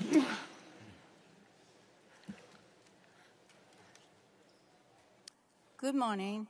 This question is for Warren Buffett and Greg Abel. My name is Maria Prenes. I am a retiree from Las Vegas, Nevada. I am here today as a member of Chispa, Nevada, a group developed Latin leaders for the environment of justices.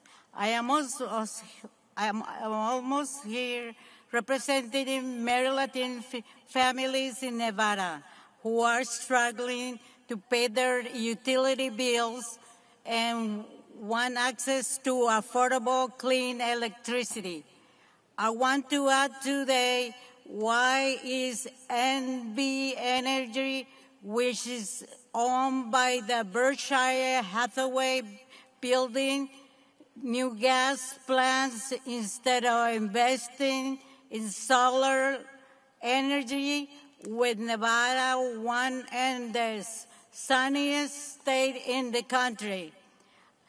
Can I expect to see future leadership take dangerous investments in the fossil levels more seriously? Thank you. And thank you, Maria. Greg, you want to? Sure. Thank you. So as we touched on with NV Energy even earlier, there's a lot going on there. And when I think of, there's no question solar's a great opportunity for NV Energy, and we'll continue to utilize it as a resource and continue to invest in it, in that utility and the other utility we have in Nevada. We're also in a point where when you think of a transition that's going on within the energy sector, we are transitioning from carbon resources to renewable resources, as was noted, but it will not occur overnight. That transition will take many years, and as we use, be it renewable resources such as solar or wind, they are intermittent, and we do try to combine it with batteries, but at this point in time, we cannot transition completely away from the carbon resources. So if I think of Nevada, in the next 2 years, our last 2 coal units are, well, actually in the next year, our last 2 coal units will retire, but we are replacing them with a new gas unit, which is truly needed to make sure that system remains reliable and available to our customers, and that's done in conjunction with the state representatives and our regulatory agencies to make sure we can serve those customers every day and every minute. We have great examples in Iowa where at times 100% of our energy comes from wind, and we're thrilled with that. And I believe we hit that, for example, on Earth Day. We had enough wind that we could meet the demand of that state. But the next day, if the wind's not blowing, we need our gas resources, our gas plants to fill that gap. And really, that's the situation we still have in Nevada. So we'll continue the transition to renewable resources, be it solar in Nevada and wind in other areas combined with batteries. But for the foreseeable future, we do see gas being a very important resource to help maintain reliability and meet our customer needs, and to meet it in an affordable way is also an important piece of that. So thank you for your comments. Yeah, in effect, we've got the capital to do whatever makes the most sense in a place like Nevada. And Nevada, I don't know, each state calls their ruling commission something different, but they probably call it the Public Service Commission or something like that. And they're making the decision as to what they think can and should be done in terms of getting from where a vastly complicated utility business moves towards something different without messing things up in the meantime and having the lights go off. And I think they would probably agree with you very much, Maria, that where they want to get, but they can't do it tomorrow, because of the intermittent problems. And their job is to make sure the lights stay on, and their job is also to move toward better sources. But solar will never be the only source of electricity, because well, Greg may know more about this, but barring some real breakthroughs in storage and that sort of thing. Right.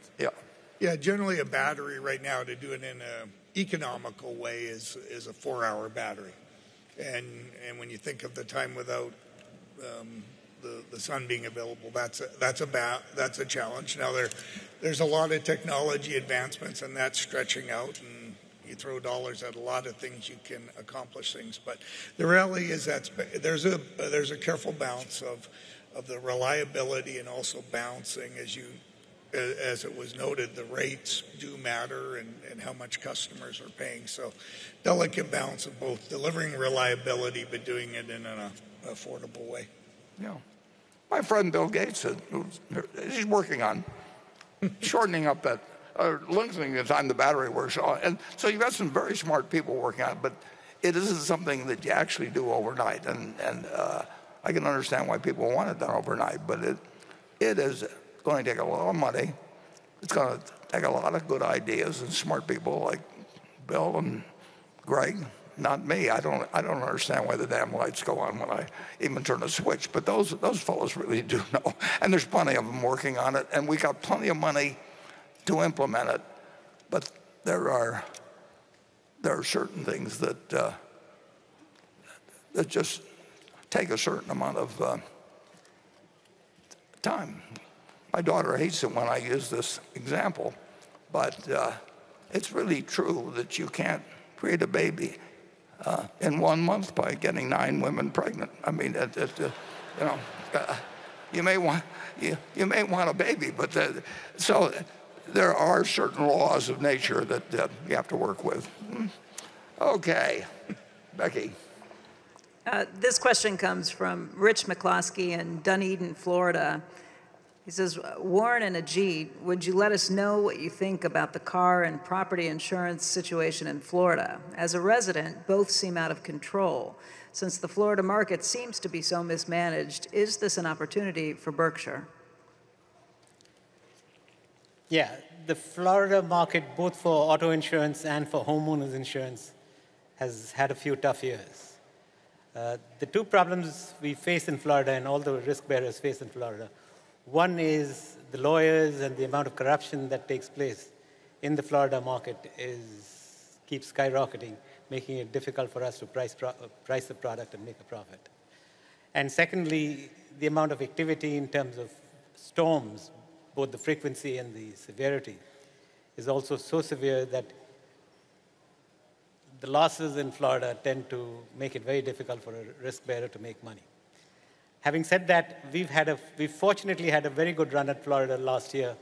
We increased our exposure in Florida, as we talked about last year, and fortunately nothing bad happened. So a lot of our premiums that were in the top line flew straight to the bottom line. Florida is a large market. Florida is a market that's subsidized by the rest of the country. I don't think that's going to stand the test of time. The Florida market, the legislators are trying to improve it. They have passed law that is bringing down the amount of fraud that takes place in Florida. And I hope Florida will be a fairly buoyant insurance market, because at the end of the day, they do believe in the free market more than some of the other states that have an insurance crisis, like California and New York. So yes, Florida has a problem. Prices will go up fairly substantially, but at the end of the day, I think we'll achieve a degree of balance so that the risk bearers can make a decent profit and will be deploying capital out there. Okay, station 7, please.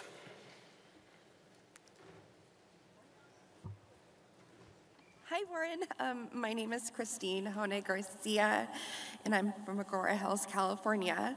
Thank you for being an excellent teacher and imparting your wisdom to us throughout the years. What advice would you like to share today that you believe everyone needs to hear?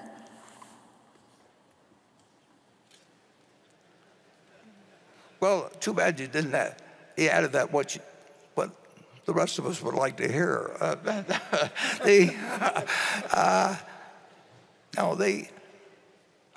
would say that if I had one piece of advice, I would try to, well, and you're lucky you live in this country, because it's just to start with, because you've got opportunities here that wouldn't exist in much of the world.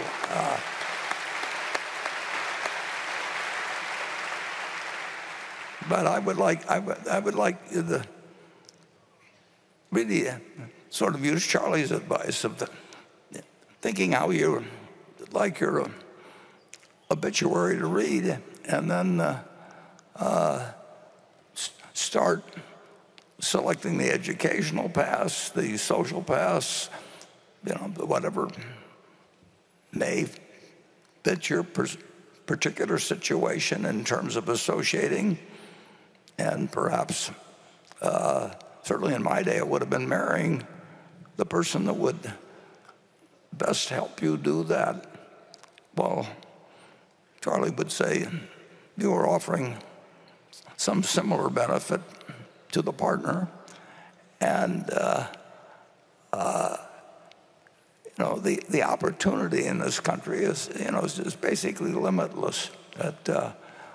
When you think of going back not that many centuries, if you were going to be a shepherd or something like that, 100 years from now, your grandson was granddaughter was going to be a shepherd. I mean, nothing really happened. And what has happened in the last 200 years with the combination of the Industrial Revolution, whether it's science or education or health, or, you name it, we are so lucky to be born when we were, the people in this room, and many of us were lucky enough to be born in the United States as well.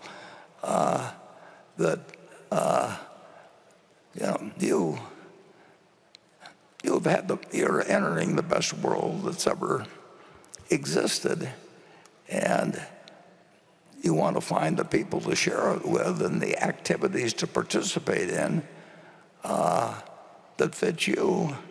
And if you get lucky, like like Charlie and I did. You find things that interest you young. But if you don't find them right away, you keep looking. And I always tell students to take the job find the job that you would like to have if you didn't need a job. And sometimes you can find that very early, and sometimes you go through various experiences, but don't forget what you actually are trying to do. And there's no place to do it like this country, and find the person that you like to share your life with in many cases. And sometimes you get lucky and do that early, and sometimes you make mistakes. But I would try to, in a very, very general way, I would try to figure out how you'd want to look back on your life and think about yourself, and start today to go on the path that leads to that goal, and expect some difficulties along the way. But if you're thinking that way, you're more likely to get there.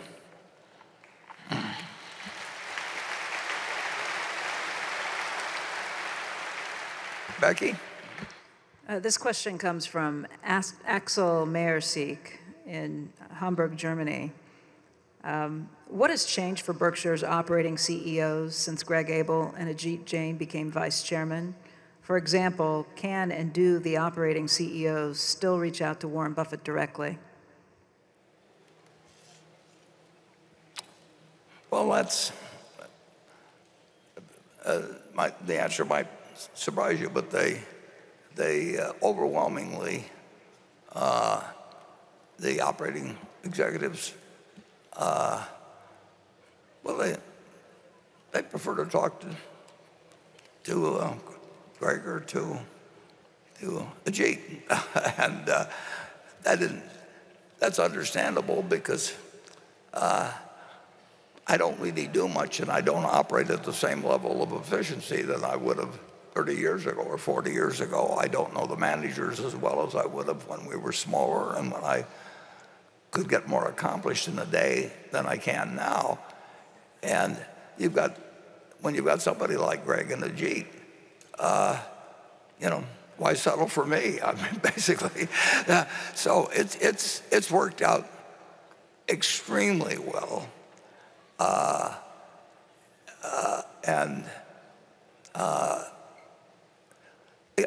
almost can't imagine anything working better, because Greg in a year accomplishes, he sees more of them, understands more about their problems, can give them suggestions. He's got incredible amounts of energy, and nobody has more wisdom than Ajit about insurance, and they've got access in insurance to him. Now, they had it before we stuck some of those titles on in insurance, whereas with Greg, he much expanded things when he became the vice chairman in charge of really everything except insurance. So he is, if you polled our managers that fall under his jurisdiction, which would be a lot of them,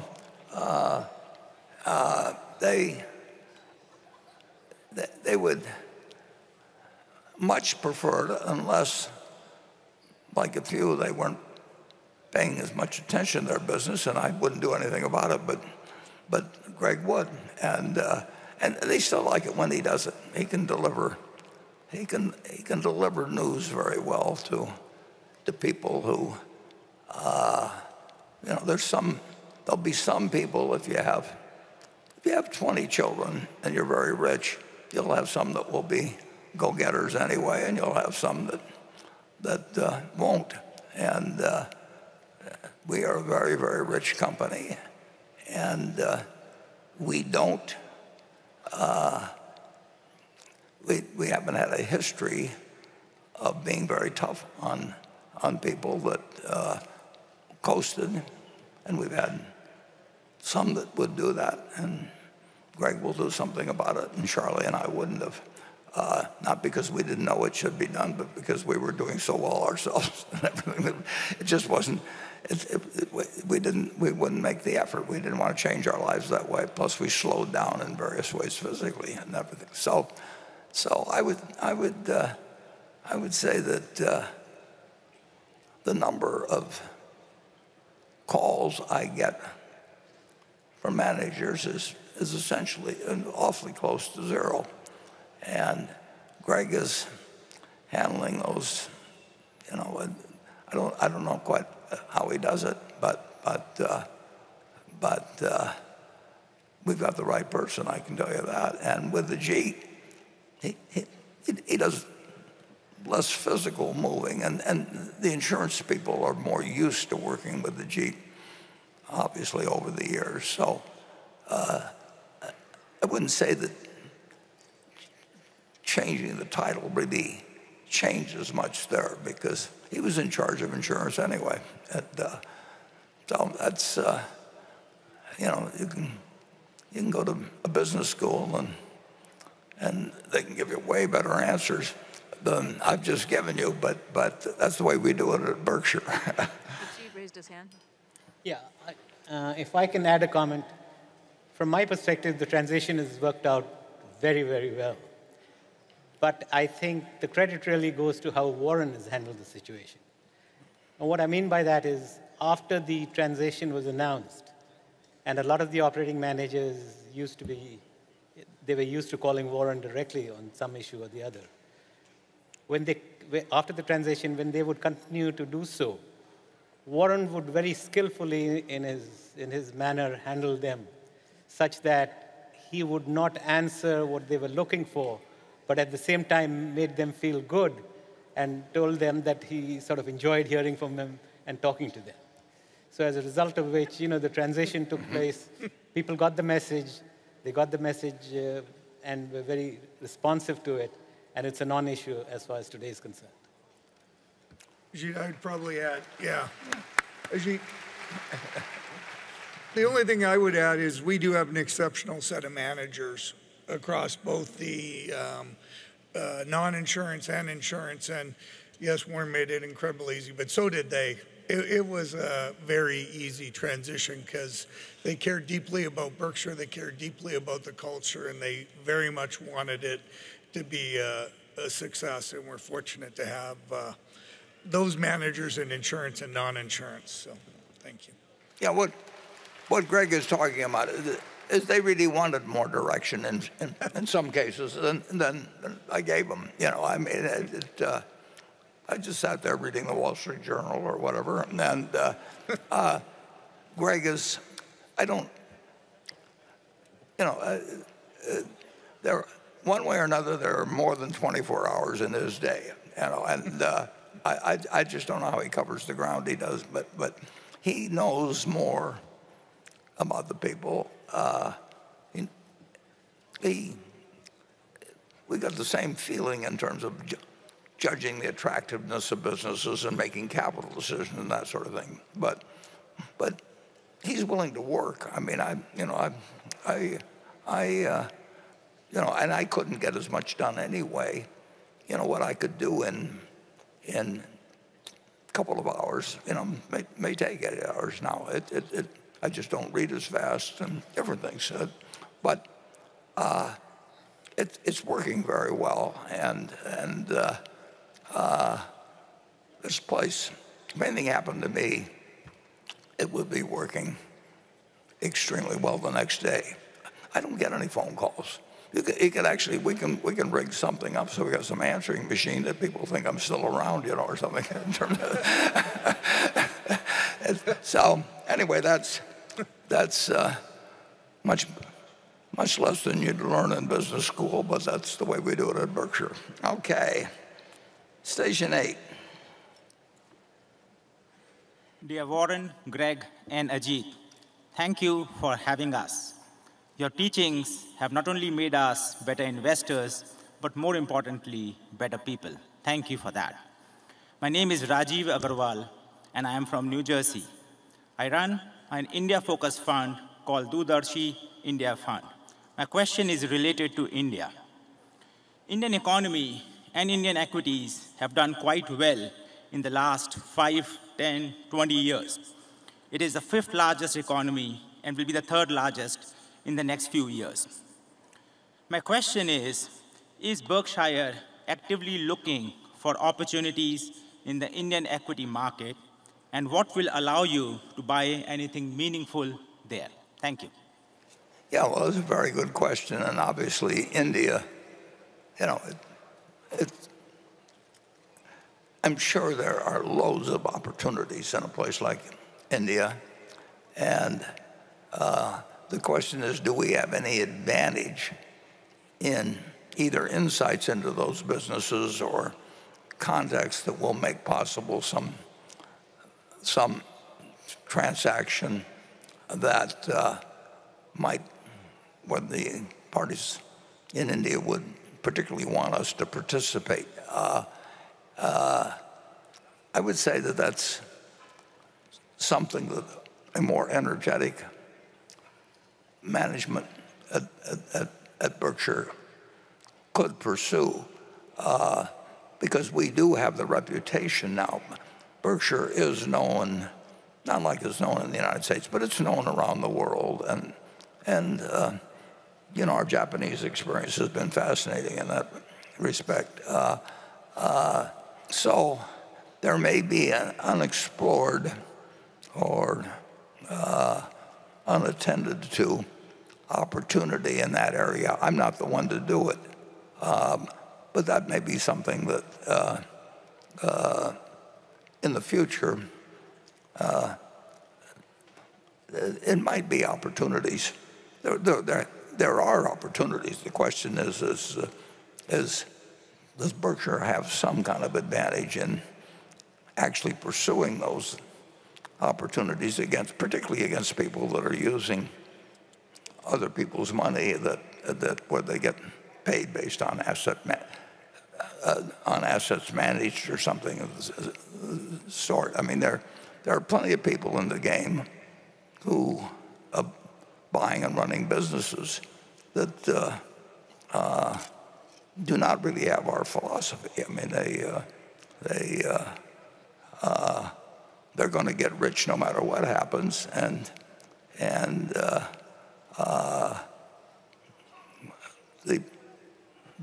their payment may be based on how much they buy rather than what they buy. So we'll see how the next management plays the game out at Berkshire, and fortunately you don't have too long to wait on that. Generally, I feel fine, but I know a little bit about actuarial tables, and I just I would say this, that I shouldn't be taking on any four-year employment contracts like several people are doing in this world at an age where you can't be quite that sure where you're going to be in 4 years. Okay. But you're absolutely right about if you were energetic, had some way to become a buyer of or a party that people particularly wanted to do business with. Japan was great, and India could be great, but India and Japan aren't the same. I mean, I don't adapt myself terribly well to different cultures, and some people are really good at it, and almost anybody's better than I am, but I stumbled into one or two, but that could happen in Act Two of Berkshire Hathaway. Becky. This is a question from Rafael de Pino from Spain. Berkshire has grown tremendously thanks to, and among other things, its architect, Mr. Munger, and you, its general contractor. We're all tremendously thankful to you for taking us along the way. We are aware that both of you and many others have spent an enormous amount of time ensuring Berkshire's culture provides a solid footing on which to grow the building. You also currently have a very talented bench of what we may label as subcontractors in Mr. Abel, Mr. Jane, Mr. Combs, and Mr. Weschler. However, for a long time, you've had the advantage that talented subcontractors have wanted to work with a once-in-a-generation architect and general contractor. How do you envision Berkshire will overcome the loss of said advantage when the contractor bench needs to be renewed again? And what are potential renovation works in this great building that may necessitate a new architect? Yeah, well, that's a great question to which Charlie and I obviously talked a lot about over time. And of course, we will not, Berkshire, to the extent it remains the sort of entity that it is, will not need to attract people very often. It would be absolutely crazy for anybody, for our board of directors, to ever pick anybody to run this business that thought you should retire at 65. It may be that they should retire the next day, when you learn what they're really like managing something, or it may turn that you want to keep them around till they really start being affected by old age, which hits different people at different times, but it hits everybody eventually. And so it's very likely that if the directors, and it's very tough because they will be acting against conventional wisdom, which is always difficult. But I think we've got the group on that, and they will not have to make a decision very often. If they pick the right CEO, that's 99% of the job of the directors. And if the other 1% is do you have a good method to correct it if you've made a wrong decision? And that's extremely hard to do in our present system.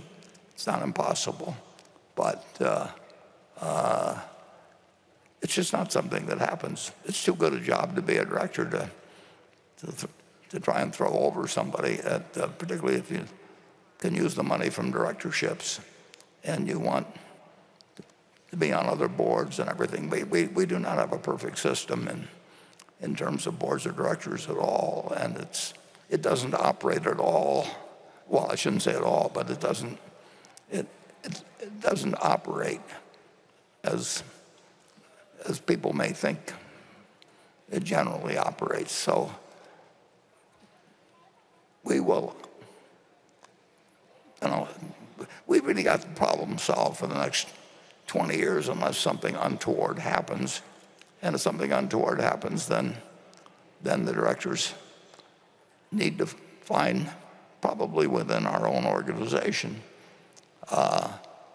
somebody that they've got confidence in to maintain the special advantages we have over another 20 years period. There's various things that are low probabilities, but you still have to think about them. And we are in that position now. Now, if you asked me if something happened to Greg today, everybody says, don't travel in the same plane. The thing to do is not travel in the same auto. Planes don't go down that often. Autos crash all the time. I've seen all these corporate policies on that, which are kind of crazy when you think about the real risk. But in any event, Greg is going to have to tell the directors about if something happened tomorrow, he has to tell the directors about what should be done if anything happens to him. And that's not an easy thing to do. And I don't have, it will be his decision, and then the directors really have to decide whether he's made the right one. But he will make the right one. And what you really have to hope is that you get lucky on how long managers stick around. I mean, you might need 3 in a century, and you might need 6 or 7. But the answer is you need a little luck and you need some break in the mortality tables. But we've got an entity that if you really aspire to be a certain kind of manager of a really large entity, there's nothing like it in the world. So we've got something to offer the person who we want to have. It's sort of like Charlie said about marrying the best person that will have you. Well, we've got something that the right person would want to marry, basically in terms of Berkshire. And if we get the wrong person, then the directors have to do something about it. And that probably won't happen, but it's always a contingency, or a possibility, I should say. Greg, having been put on the spot like that, you don't have to name anybody now, but I'm sure the crowd would love it and make news. Well, the only thing I would add, Warren, is, and it's really how the comment started, was around culture. The culture we have at Berkshire, and that being our shareholders being our partners and our managers of our business having that ownership mentality, that's never going to change. And that will attract the right managers at every level. So I think, as Warren said, we have a very special company in Berkshire, but it's that culture that makes it special, and that's not going to change. Okay.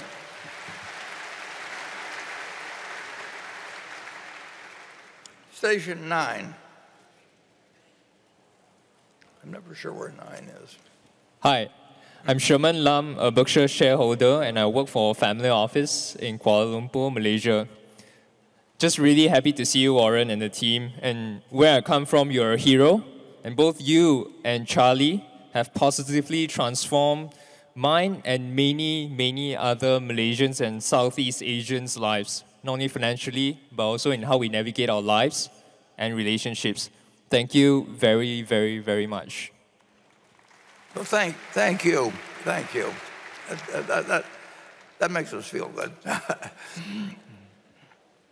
Question is, what have your team's greatest learnings been on business, capital allocation, stock picking, and portfolio allocation throughout the COVID-19 pandemic period over the last 5 years? And Warren, appreciate it if you can get your views as well as your representations on Ted and Todd, as well as directly from Greg and Ajit too on their respective businesses. Thank you. Yeah, I don't think I want to give individual appraisals,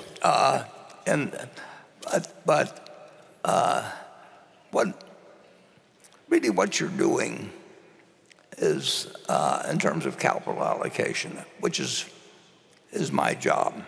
I don't go out and sell insurance policies or anything of the sort. And you represent a group of shareholders like we do represent. We are totally clear on our mission. And, it may be that other people don't agree with them, but I would say that in a great many places, I just don't agree with their mission. And, I would say that, for example, that anybody that wants to retire at 65 would be disqualified from being CEO of Berkshire. Then they might get retired the next day if they were the wrong person. But there's just certain things we don't want, and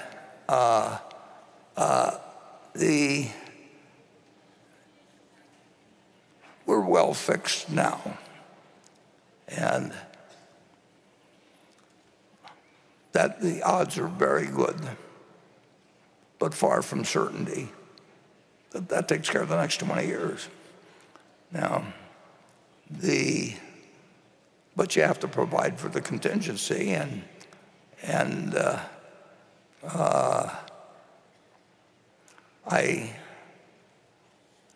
There's several people on the board that know what I would do on that, but it's up to Greg. But if Greg and I go at the same time, then you'll move into making another decision. And there are a few people that know my thoughts on that, but the job of the directors is then to come up with the right CEO, and the right CEO can't make a terrible business great. Tom Murphy, who was the best business manager I've ever known. And Tom Murphy, he said the real key was buying the right business. And now Murph brought a million other attributes to it after that. But, as Charlie, said, what was this? He had a saying on that. But basically, we could have brought in Tom Murphy and told him his job was to run the textile business, and it would have done a little bit better. But it still would have failed. And one of the reasons I stuck with the textile business as long as I did was that I liked Ken Chase so much, and I thought he was a terrific guy, and he was a very good manager. And if he'd been a jerk, we'd have quit the textile business much faster and we'd have been better off. But so the answer was for him to get in the TV business like Murph had done and ad-supported. Murph figured that out early, and he started with a pathetic operation, which was a VHF in Albany, New York, competing against GE and everything, and he was operating out of a home for retired nuns, and he only painted the side that faced the street. He had one car dashing around town, and he called it News Truck Number 6. But from that, he built an incredible company, and he built it because he was the best manager I've ever met. But beyond that, he was in a good business. And the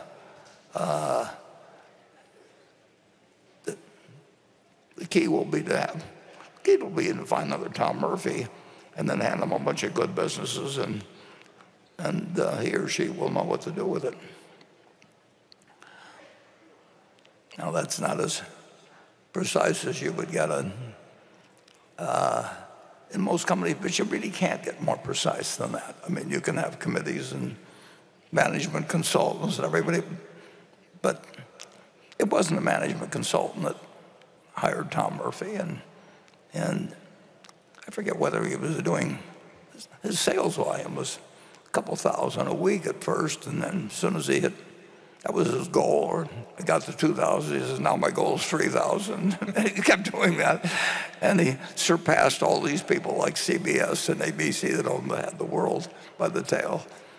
And it was just a wonderful lesson in life to get just to be able to view something like that. I learned an awful lot from what he said to me, but I just learned by watching somebody like him operate. I mean, it's like watching a great golfer, a great tennis player. Then you ought to learn something about the kind of swing you're trying to develop or something of the sort. So that's not a great answer for you, but it's so far it's worked, and I think it works.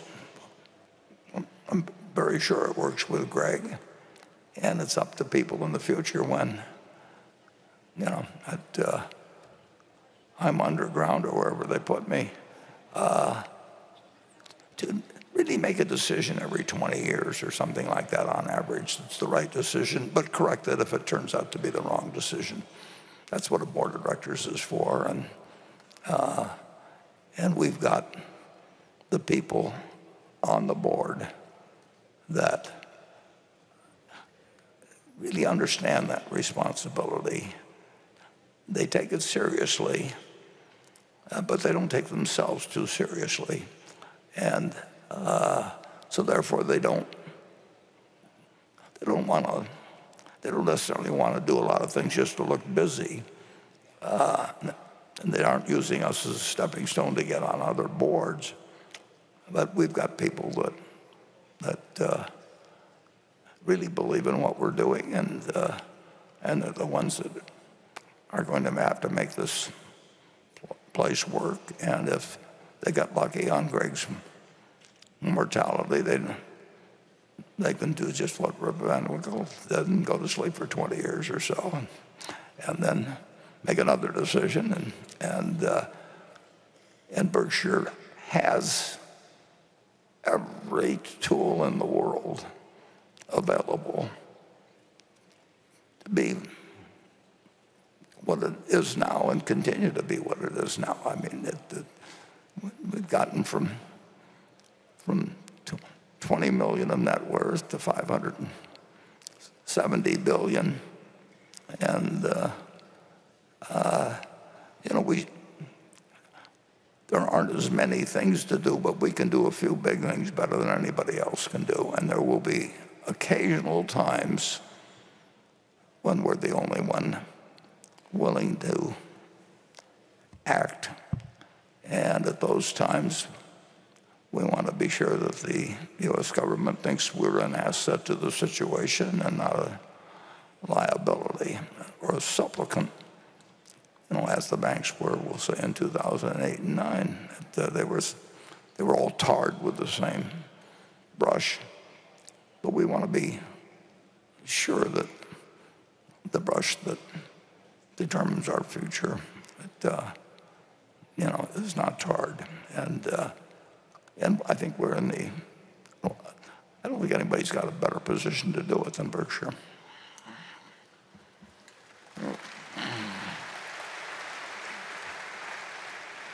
Becky? This question's from Johan Halen, who writes, you're sitting on $168 billion of cash, which you told us today is now more than $182 billion. His questions are, one, what is Buffett waiting for? And two, why not at least deploy some of it? Well, I think that's pretty easy to answer. I don't think anybody sitting at this table has any idea of how to use it effectively, and therefore we don't use it, and we don't use it now at 5.4%, but we wouldn't use it if it was at 1%. Don't tell the Federal Reserve that, but prefer it. But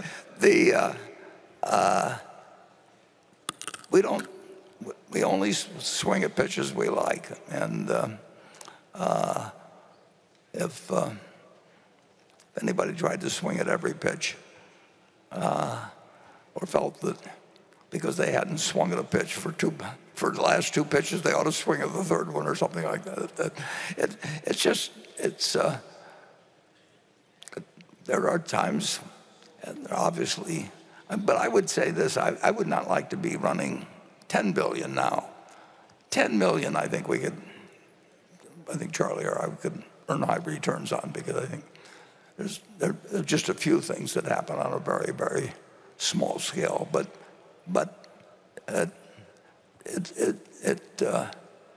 if we had 10 billion, I wouldn't basically see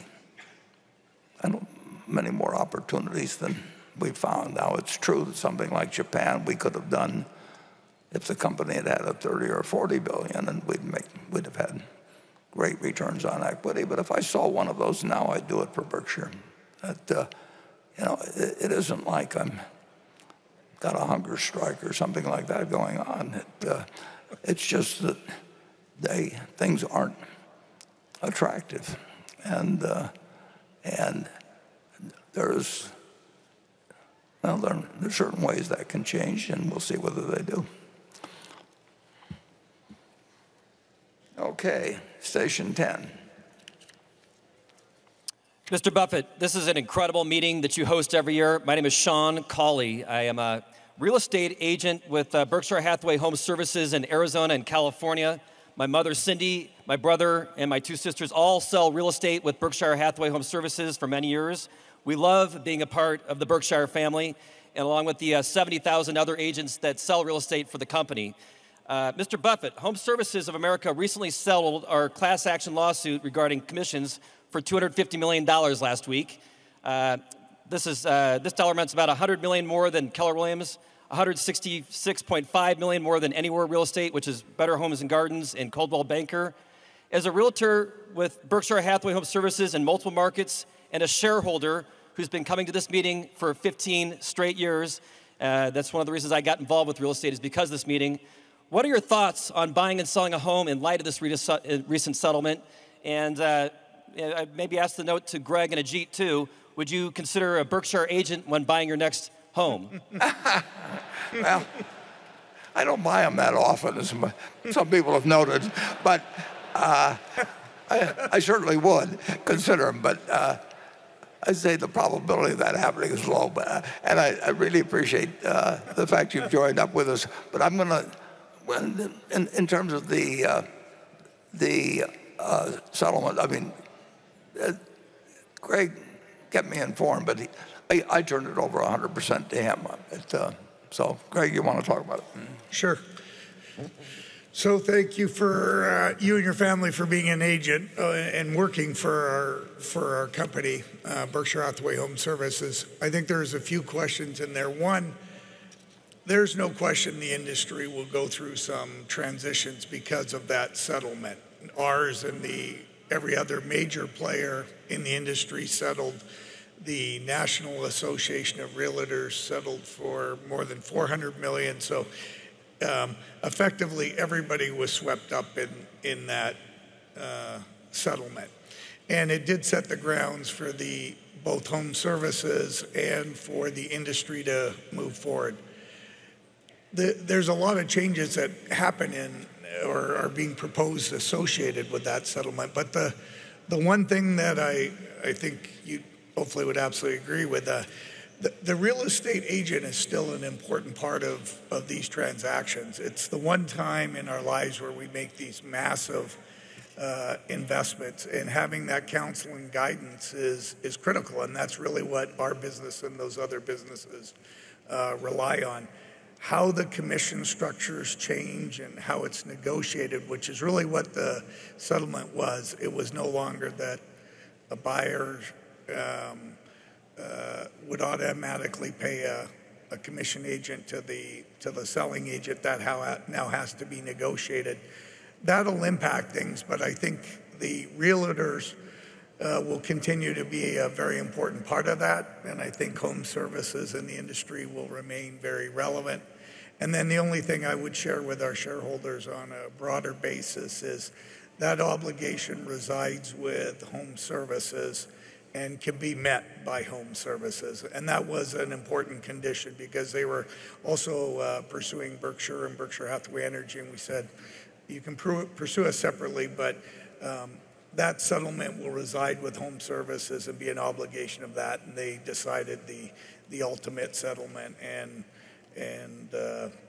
we'll go forward from there. So, Warren, any other comments? Well, yeah, I've sold 2 houses in the last, the last 93 fraction years, and I've bought one that I still have, but I obviously bought the other 2. And I have not negotiated down the commission, even though the last one sold for $7 million or something like that. People do negotiate down commissions to some extent. But I can tell you, I've looked at the figures, and I think the system has really worked out very well. When I got out of school, they had what they called FSBO, with for sale by owner, and so I've been involved to some degree in watching the whole system operate, and I know what our average agent makes. I know how long they work on things sometimes that don't materialize. I mean, I don't think we'll end up with a better system, but But it's up to Greg and the people at Home Services how we work it through here. But I like our agency group, and we've got a very large number of real estate agents, and I've encouraged the expansion we've done in the real estate brokerage business. It was just one or two operations when we bought Berkshire Hathaway Energy, and we really built up quite a company, and I think it's a very fundamental business. You need help. 90% of the people need help, in buying a home or selling one, and I've watched it operate all my life and been involved with lots of people who have been in the business. But there was a decision in court, and I told Greg to handle it whatever way it seemed best to him. And I'm perfectly happy with the way we've handled it. I think I'm surprised at the decision, but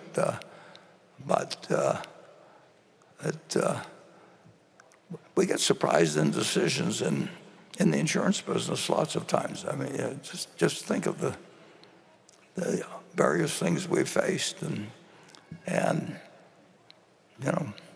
when 9/11 came along, we never thought something like that could happen, but it happened, and then we didn't know what was one event or more events. I mean, if they closed down the New York Stock Exchange and a bunch of brokers, well, all kinds of people lose their jobs or lose their income for a while. Is that one event or multiple events? Well, there's all kinds of things come up in business, and we just we play the ball wherever we find it, and I was surprised by the decision.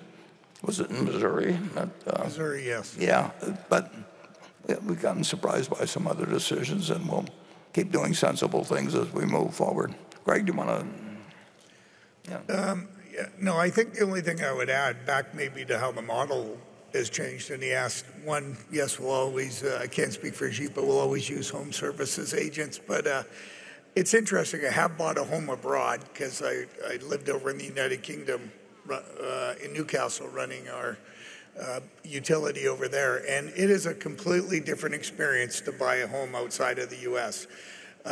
Our agents take great responsibility for the whole transaction in the U.S. They put, as Warren said, time and capital at risk to ensure the transaction closes. And when you do close it, they make sure what you bought, what you thought you were purchasing, you end up with.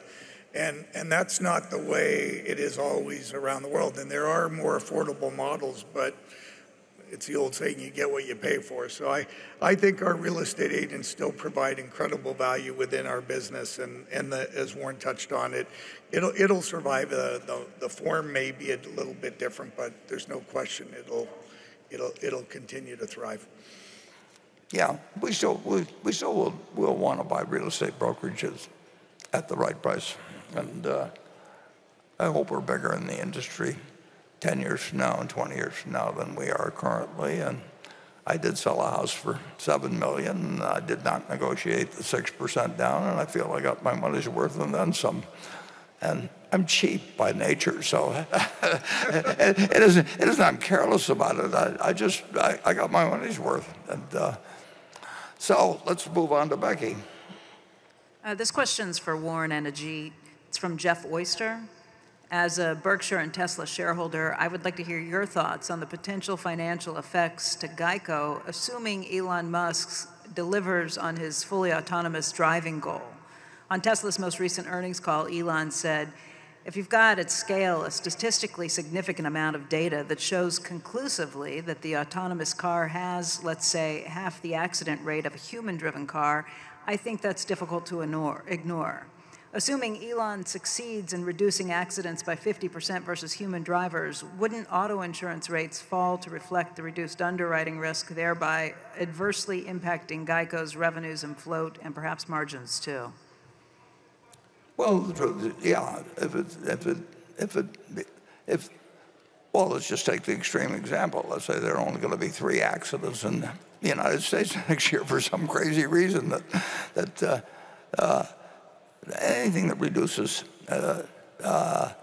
accidents is going to reduce costs, but that's been harder to do than people have done before. But obviously, if it really happens, the figures will show it, and our data will show it, and the prices will come down. There have been a lot of people talk about doing that in the past. I mean, General Motors used to be very big in the insurance business, and when Uber first started, they used some firm which now is, I think Ajit will confirm, they're close to bankruptcy now, aren't they, because of taking things on at the wrong prices?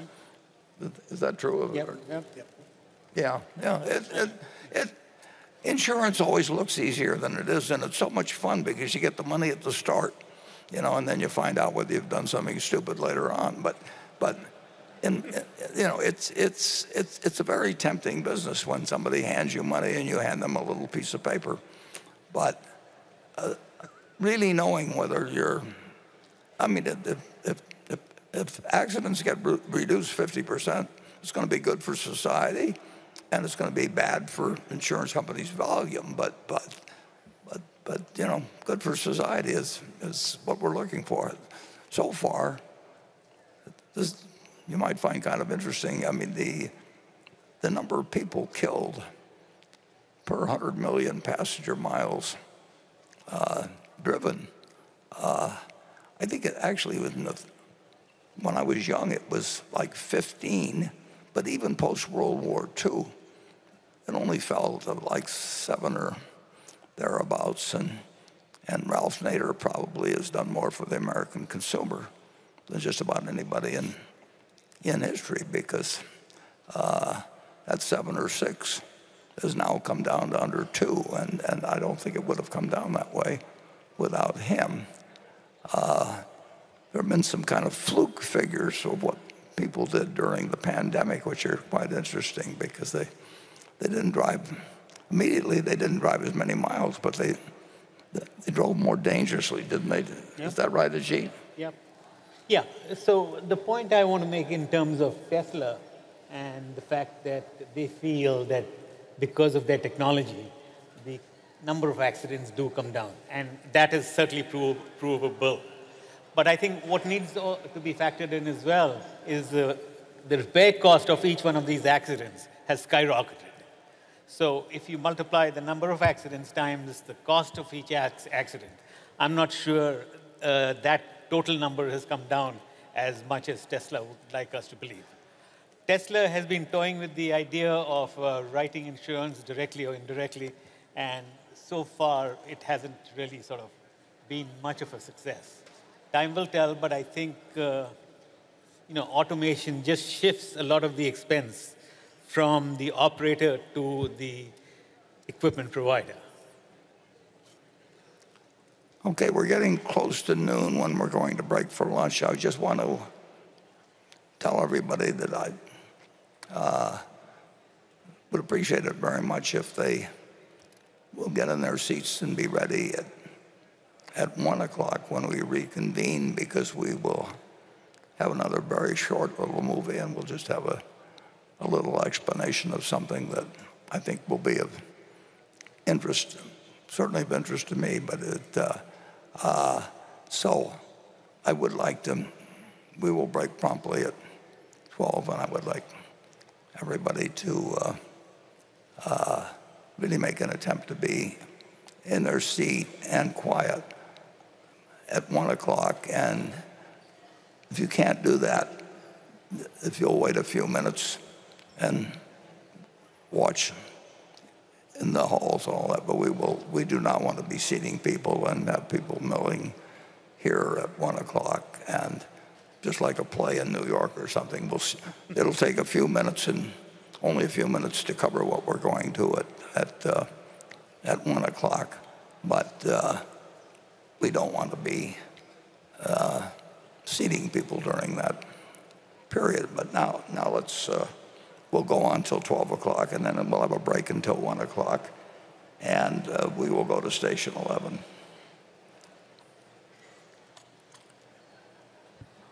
My name is Humphrey Liu, and I am from Charlottesville, Virginia.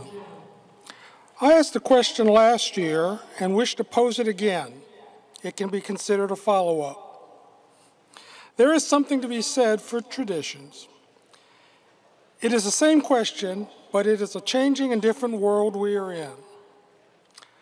Looking at global trends, it increasingly does seem that zero-emission vehicles may have finally reached the cusp of massive adoption. Do you see any opportunities in this space, either in specific vehicle manufacturers or in related technologies? As an addendum, I will note that Berkshire has very relevant interests in energy, Pilot Flying J, and BYD. Thank you. Yeah, well, we will. I hope you're right. And massive adoption has been sort of a moving target so far, but I hope we get there. But Berkshire would not be, I don't think that we bring any special talent to that field. You've got vehicle manufacturers, and I would certainly not know how to pick the winners in an industry like that. But I'll be delighted if there are some winners. But don't count on us foreseeing who the winners will be, and don't count on us for predicting when something will happen. It obviously has been a moving target so far, and it is an incredible problem that society faces, and it may be that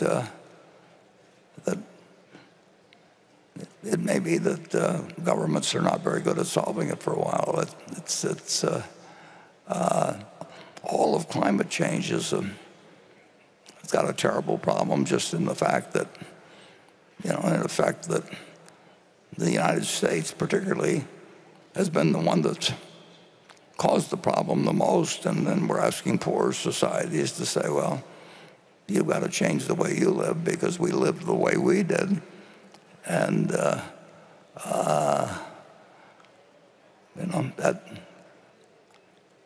that really hasn't been settled yet.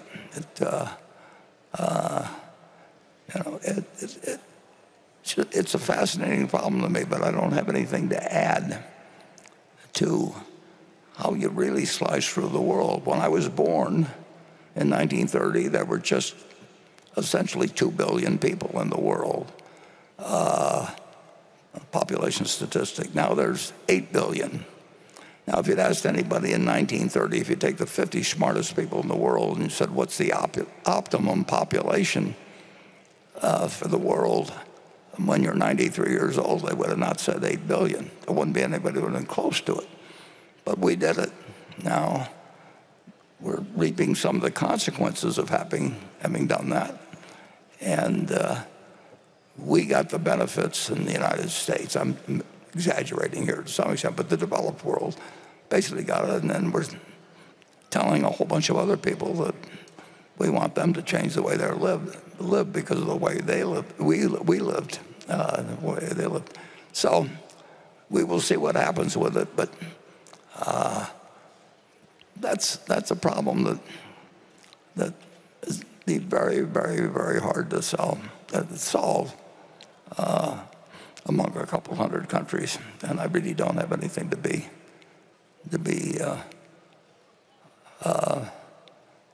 contribute on it. And now I've got instructions from the thing, the monitor in front of me. I would like to introduce one person here that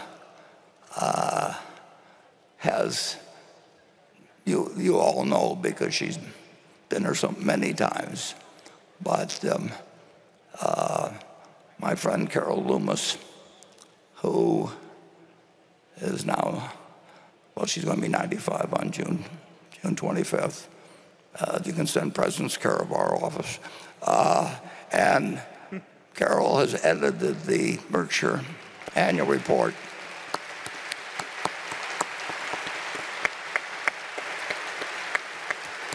Since 1977, there we are. And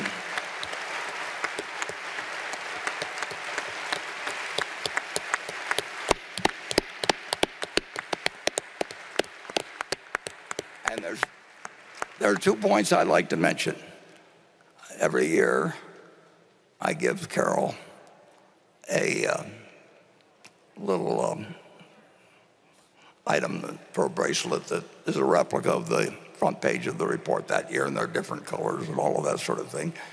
And so she now has, since 1977, 47 of them. And I think she's put 10 on each one. But I've always wondered, if she put them all on one arm, whether one arm would now be 4 or 5 inches longer than the other. But I'm sure she foresaw that. But I want to reveal one other. I want to ask one more question while Carol was here, because I'm sure most everybody in this audience grew up like I did, knowing that Ty Cobb's lifetime batting average was 367. I mean, he's the leader among everyone. And it may be that record is never broken. And Ty Cobb, 367's immortal. But Carol has a distinction that probably most of you don't know, but she dated Ty Cobb. And Carol was officed at 6th Avenue and 50th Street in the Time Life building. And NBC was right across the street in Rockefeller Center. And the quiz shows became the hit of TV. And Carol, being the kind of person she is, walked across the street at lunchtime and went on the quiz show of the late 1950s. And they gave her the questions regarding baseball. And Carol answered them all correctly. Of course, she was encyclopedic on all kinds of things, but so she knew all the answers. And she proceeded, she was single at the time, and she proceeded back to her office at Fortune. And at some point, she got a phone call from, sounded like a fairly young man in Georgia, and he said, "My uncle is Ty Cobb, and he would like to take you to lunch at 21. And so Carol went to lunch with Ty Cobb at 21, and I think he subsequently had one more lunch, and then she decided to call it off. But those of you who follow baseball may have noticed that in the 1990s, they found that the statistics had been faulty when Ty Cobb played, and that he actually only batted 366, that there were a couple of at-bats they didn't count. So the real question I want to know from Carol, and I think she should maybe tell us, is that would she have dated Ty Cobb if she not? I mean, I know she wouldn't have. I know she wouldn't have dated Ty Cobb if his batting average had been 300 or something like that. But where was the cutoff point at which she would have told Ty Cobb to stay in Atlanta and forget about coming up to New York? And if Carol would, if anybody has a microphone, Carol would care to express herself on that question. It's the unanswered question that I've had and all inquiring minds have had, and only she knows the answer. And she's with her daughter. She married a wonderful guy, John Lewis, and Barbara's with her. And I'm sure Barbara's been always wanting to ask this question, but it's kind of tough when you're in the family. But I'm sort of a non-obnoxious guy who'll do it in front of a lot of people. Carol? 0. Or we can have Barbara's guess. Either one will. She would have been happy to go either way, right? She would have gone. Right. So, thank you. Carol?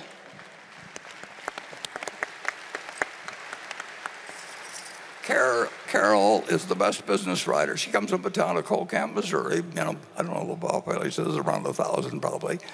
She never took an accounting course, and she ended up becoming the best business writer in the United States.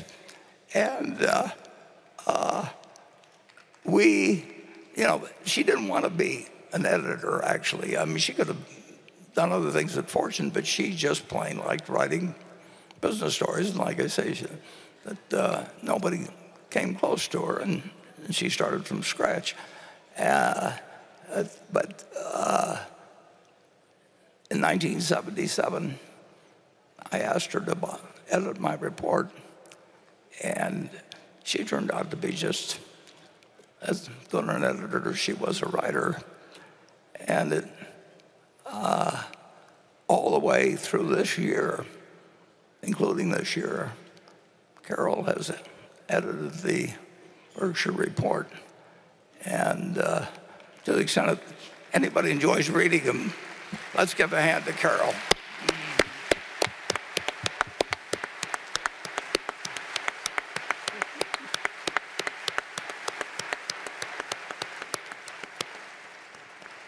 Okay, and I've been told to show a video right before you go to lunch because it's only 30-some seconds, and then we'll talk a little bit more about it when we come. So if we'll dim the lights, we're showing what a Berkshire shareholder did when she sold us $1 billion worth of stock the other day, and you'll meet somebody that I know she is the prototype. She may have more zeros, but she's the prototype of a good many Berkshire Hathaway shareholders, and it'll be the first thing we talk about when we come back. But some of you may have noticed, whenever it was, a few weeks back, when Ruth Gottesman gave $1 billion to Albert Einstein to take care of all and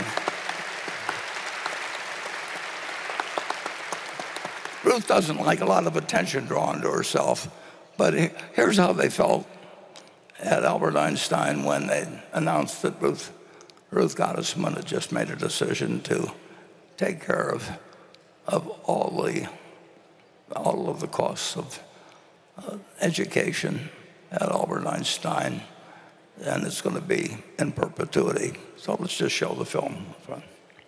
I'm happy to share with you that starting in August this year, the Albert Einstein College of Medicine will be tuition-free.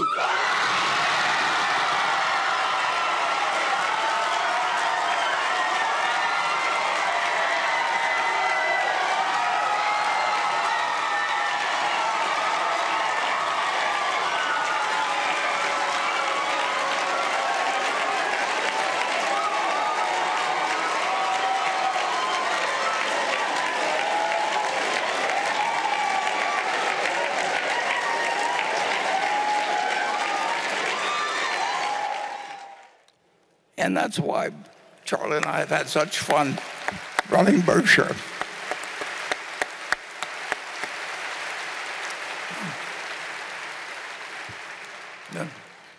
She transferred $1 billion to other people.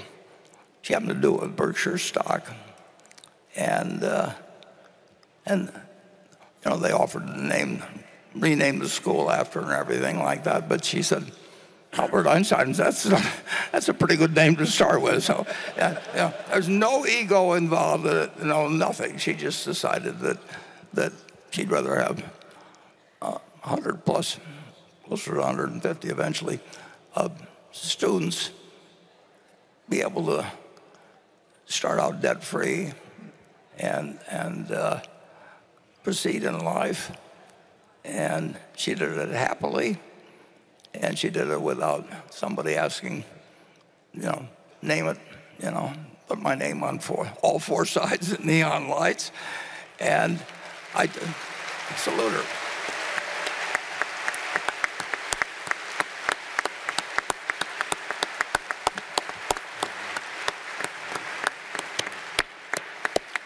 So let's all have lunch, and we'll come back and talk a little bit more about that. Thanks.